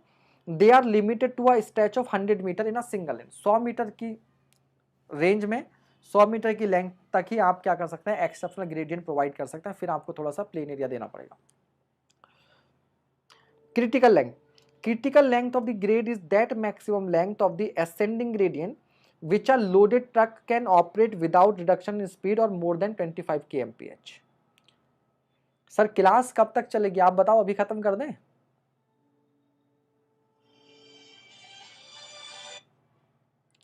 है ना, कम से कम geometric design तो खत्म कर लें। Geometric design आज खत्म कर लेते हैं। ठीक है, ज्योमेट्रिक डिजाइन आज खत्म कर लेते हैं, उसके बाद में बाकी देखेंगे।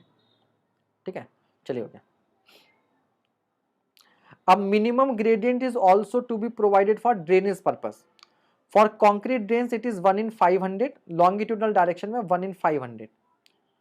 ठीक है, and for open soil drains it is 1 in 200। ठीक है, चलिए। Minimum gradient for drainage, concrete drains के लिए 1 in 500, इंफीरियर ड्रेन्स के लिए 1 in 200, कच्चा ड्रेन के लिए 1 in 100। ये ड्रेनेज पर्पज से मिनिमम ग्रेडियंट सड़क के साथ में देना पड़ेगा, तभी पानी आगे बढ़ेगा। ठीक है, ये मिनिमम ग्रेडियंट हो जाता है।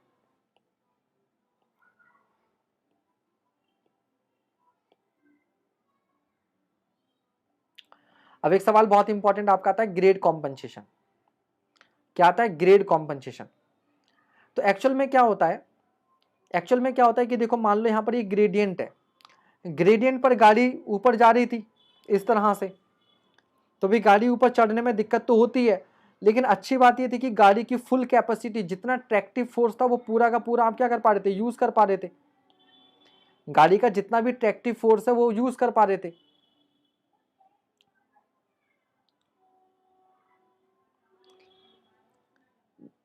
एक बात बताओ किल्विस महाराज, अगर रोड बिल्कुल प्लेन रखोगे बालक, तो साइड की जो ड्रेन्स होंगे उन ड्रेन में पानी कैसे आगे बढ़ेगा? ये पानी कैसे आगे बढ़ेगा बताओ मुझे। सड़क इसको भी तो ड्रेनेज को भी आगे लेके जाना है ना, तो कुछ ना कुछ मिनिमम ढाल आपको रखना पड़ेगा। तो प्लेन एरिया का मतलब ये नहीं होता कि वहां पे स्लोप बिल्कुल जीरो ही है, वहां पर एक मिनिमम स्लोप रखना है ताकि सड़क के साथ साथ जो नाली वगैरह का जो पानी है, जो ड्रेनेज है, वो आगे बढ़े, आगे बढ़े, तभी तो वो फाइनली अपने गंतव्य तक पहुंचेगा। चलो, तो यहां पर देखना, अगर स्ट्रेट ग्रेडियंट है, सीधे सीधे चढ़ाई है, तो यहां पर उतनी दिक्कत नहीं होगी क्योंकि ट्रैक्टिव फोर्स फुल मिल रहा है। अब क्या हो रहा है कि ऊपर भी चढ़ना है और हॉरिजॉन्टल कर्व भी है, ऊपर भी चढ़ना है और हॉरिजॉन्टल कर्व भी है, तो आपको मालूम है यहां पर कर्व रेजिस्टेंस की वजह से आपको 100% ट्रैक्टिव एफर्ट नहीं मिलेगा। कितना मिलेगा? T cos alpha. तो क्या करें, क्या करें ऐसे केस में? आपको ग्रेडियंट को क्या करना पड़ता है? कम करना पड़ता है। आपको क्या करना पड़ता है? ग्रेडियंट को कम करना पड़ता है। तो पहले ग्रेडियंट ये था, लेकिन आपने क्या कर दिया? हॉरिजॉन्टल कर्व पर इस ग्रेडियंट को कम कर दिया। तो कितना कम किया? जितना कम करते हैं उसको बोलते हैं ग्रेड कॉम्पनसेशन। जितना कम करते हैं उसको बोलते हैं ग्रेड कॉम्पनसेशन, और कॉम्पनसेट करने के बाद जो बचा उसको बोलते हैं कॉम्पनसेटेड ग्रेड। तो ये ग्रेड कॉम्पनसेशन है, ये कॉम्पनसेटेड ग्रेड है। लाइक 1000 रुपए की कोई चीज थी, आपको 100 रुपए का डिस्काउंट किया, तो डिस्काउंट कितना हुआ? 100 रुपए, लेकिन डिस्काउंटेड प्राइस कितना है? 900 रुपीज। 900 रुपीज, ठीक है, ये हो गया। अब यहां पर कहता है no compensation required if grade is flatter than 4%। अगर 4% से कम का ग्रेड है, अगर 4% से कम का ग्रेड है, तो आपको ग्रेड कॉम्पनसेट करने की जरूरत नहीं है, ग्रेड कॉम्पनसेट करने की जरूरत नहीं है, ठीक है। अब इसको कैलकुलेट कैसे करते हैं? तो ग्रेड कॉम्पनसेशन होता है 30 plus R upon R, percent में 30 प्लस आर अपॉन आर, लेकिन ये 75 अपॉन आर से ज्यादा नहीं होना चाहिए। तो यहां पर दो चीजें देखनी होती हैं, बल्कि तीन। पहला, इस फॉर्मूले से आप ग्रेड पहले तो आप यही देख लो, पहले तो आप यही देख लो कि जो ग्रेडियंट है वो 4% से ज्यादा है या 4% से कम है। अगर 4% से कम है तो आपको ग्रेड कॉम्पनसेशन की जरूरत नहीं है। 4% से कम है तो ग्रेड कॉम्पनसेट करने की जरूरत नहीं है।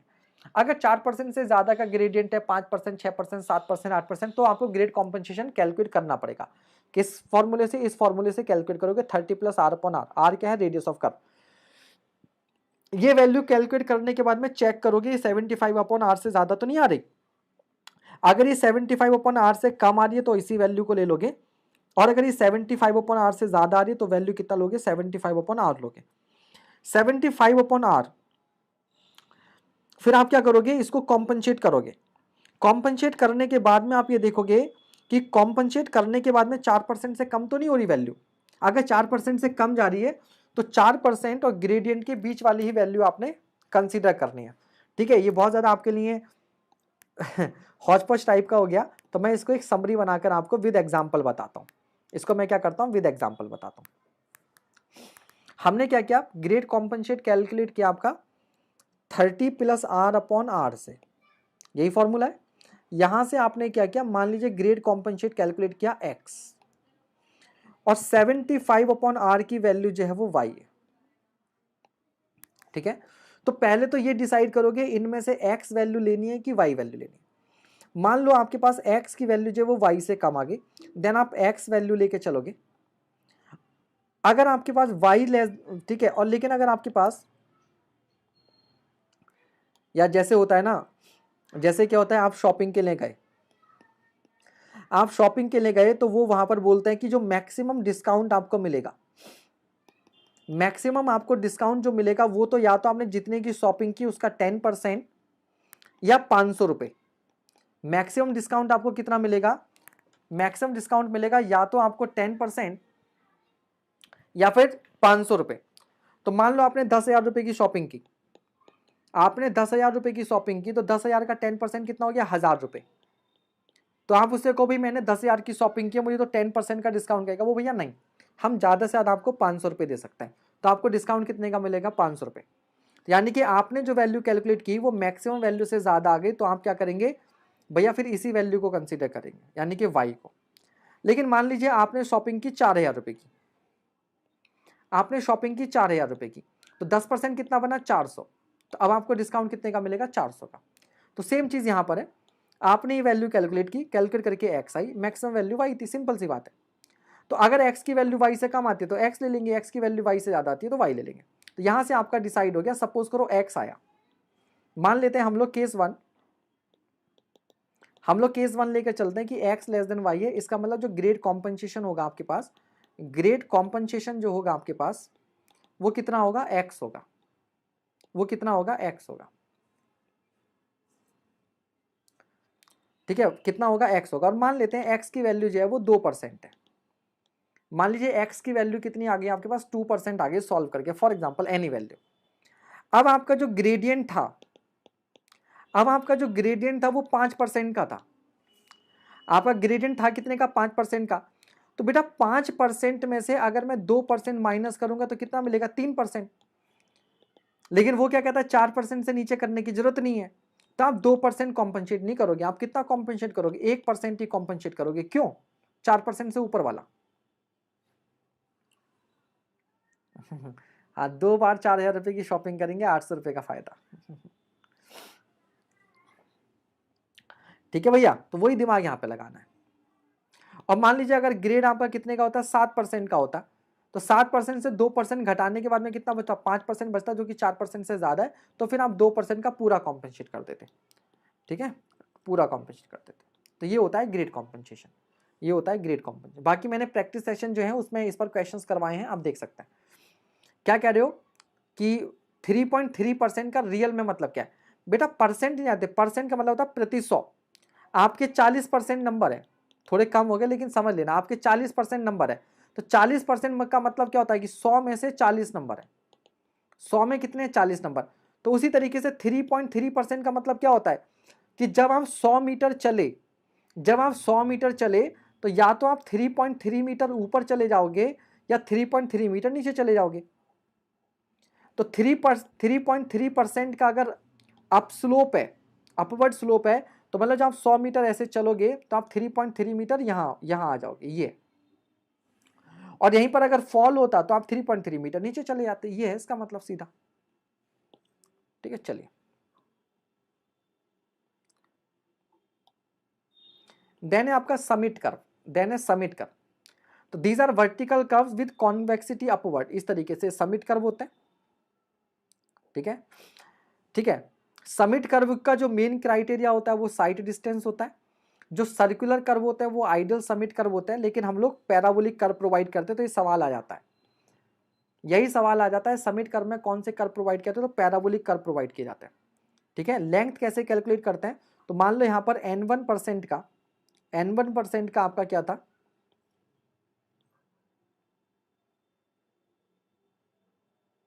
ठीक है, ध्यान दीजिएगा।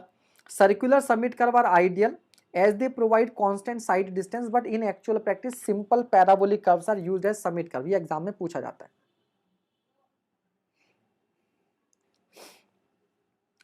हाँ नमस्ते। क्लास खत्म होने के टाइम पे आ रहे हो। Length of summit curve, Mentos खानी पड़ेगी ना। मैं now length of summit curve दो तरीके से निकालते हैं, या तो एसएसडी गिवन होती है या फिर ओएसडी या आईएसडी गिवन है। अब इसमें एजम्पशन होता है कि लेंथ अगर एसएसडी से ज्यादा होती है तो एल की वैल्यू होती है NS²/4.4, और अगर एल की वैल्यू एसएसडी से कम होती है तो एल की वैल्यू होती है 2s-4.4/n। बेसिकली एल की वैल्यू होती है NS² √2h प्लस √2h का स्क्वायर। यहाँ पर h होता है 1.2 मीटर यानी कि ड्राइवर। और स्टॉपिंग के लिए हम लोग क्या करते हैं कि कोई सड़क पर ऑब्जेक्ट पड़ा हुआ है, उसकी हाइट 0.15 होती है, ये वैल्यू यहाँ पुट करते हैं। आपसे ये भी फॉर्मूला पूछ सकता है ना, ये वाली वैल्यू यहाँ पुट करते हैं, तब आपके पास ये फॉर्मूला बनता है, ठीक है। ओएसडी के लिए होगा तो सेम फॉर्मूला लगेगा ये वाला, बट इस केस में ये कैपिटल और एच स्मॉल एच दोनों की वैल्यू कितनी होती है 1.2 मीटर, दोनों की वैल्यू कितनी होती है 1.2 मीटर।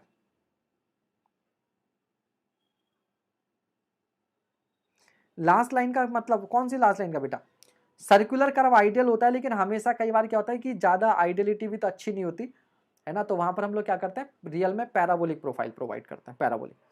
तो यहाँ पर जो फॉर्मूला होता है बेटा वो होता है NS²/9.6, यहाँ था NS²/4.4। लेंथ अगर SSD से कम हो जाए, इसका मतलब देखो इसको क्या करो, एस स्क्वायर को डिफरेंशिएट करो 2s और माइनस बाकी पोर्शन को रिवर्स कर दो 4.4 अपॉन एन, इसे यहाँ पे कर दो, एस स्क्वायर को लिख दो 2s माइनस उल्टा करके लिख दो 9.6 अपॉन एन,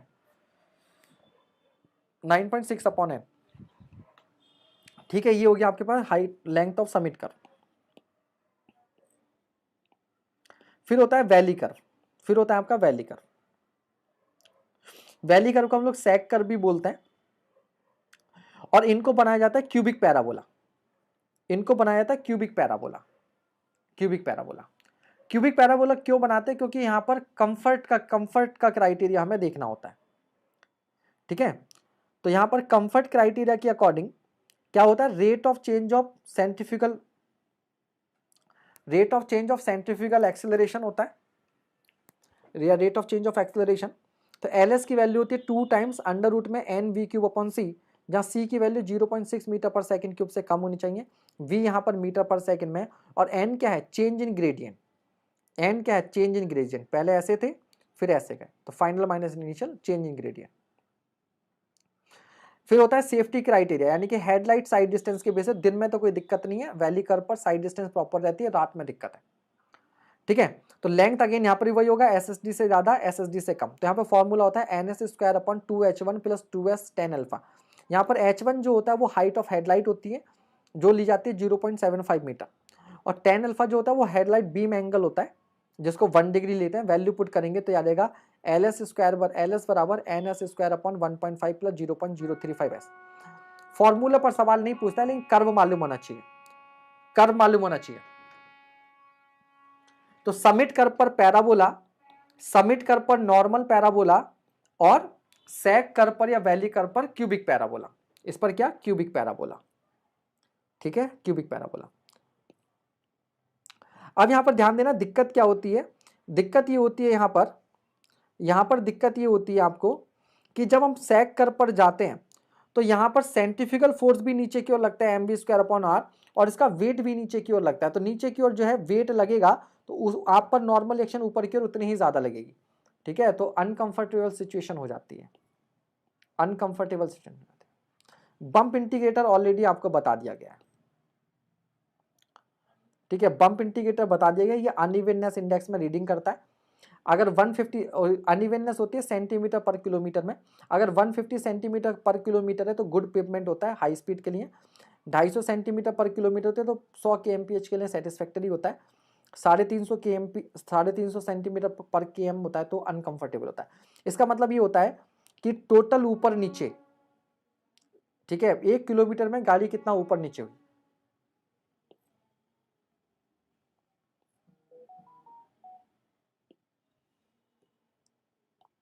तो यहां पे कर्व याद रख लेना, ट्रांजिशन कर्व हम लोग स्पाइरल यूज करते हैं, स्पाइरल।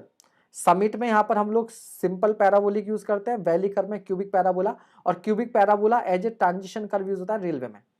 ठीक है भाई, तो आज ये था आपका ज्योमेट्रिक डिजाइन, आज हम लोग इतना ही करेंगे, आज हम लोग इतना ही करेंगे। ठीक है, फिर भी आपका 2 घंटे में पूरा आपका ज्योमेट्रिक डिजाइन खत्म हो गया। ठीक है, अभी क्योंकि ये मैंने आज ही सोचा कि आपको अब इस तरीके से तैयारी की जाए कि थ्योरी आपकी ज़्यादा से ज़्यादा रिवाइज हो जाए, थ्योरी आपकी ज़्यादा से ज़्यादा रिवाइज हो जाए। ठीक है,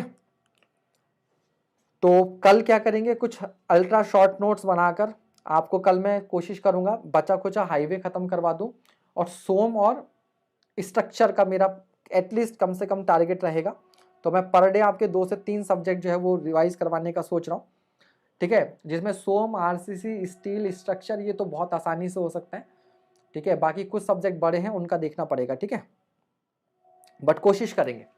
तो अभी 10 बजे, क्योंकि साइंस की क्लास का भी मैं सोच रहा हूँ कि 10 बजे साइंस की क्लास ले लूँ, और फिर कल के लिए आपको प्लानिंग भी करनी पड़ेगी कि किस तरीके से शॉर्ट नोट्स लाकर आपको जो मेन कॉन्सेप्ट्स हैं जो एग्जाम में ज़्यादा पूछे जाते हैं, हाई फ्रिक्वेंसी, वो आपको बताए जाएं। ठीक है, इसके लिए करेंगे। हाँ, 10 बजे पूरी कोशिश रहेगी 10 बजे हो जाए, उसकी पीडीएफ वगैरह रेडी नहीं है, तो 10 बजे तक अगर पीडीएफ वगैरह रेडी होगी तो 10 बजे, नहीं तो 10:30 बजे। ठीक है, नहीं तो 10:30 बजे। ठीक है, चलिए, थैंक यू, अभी के लिए इतना ही।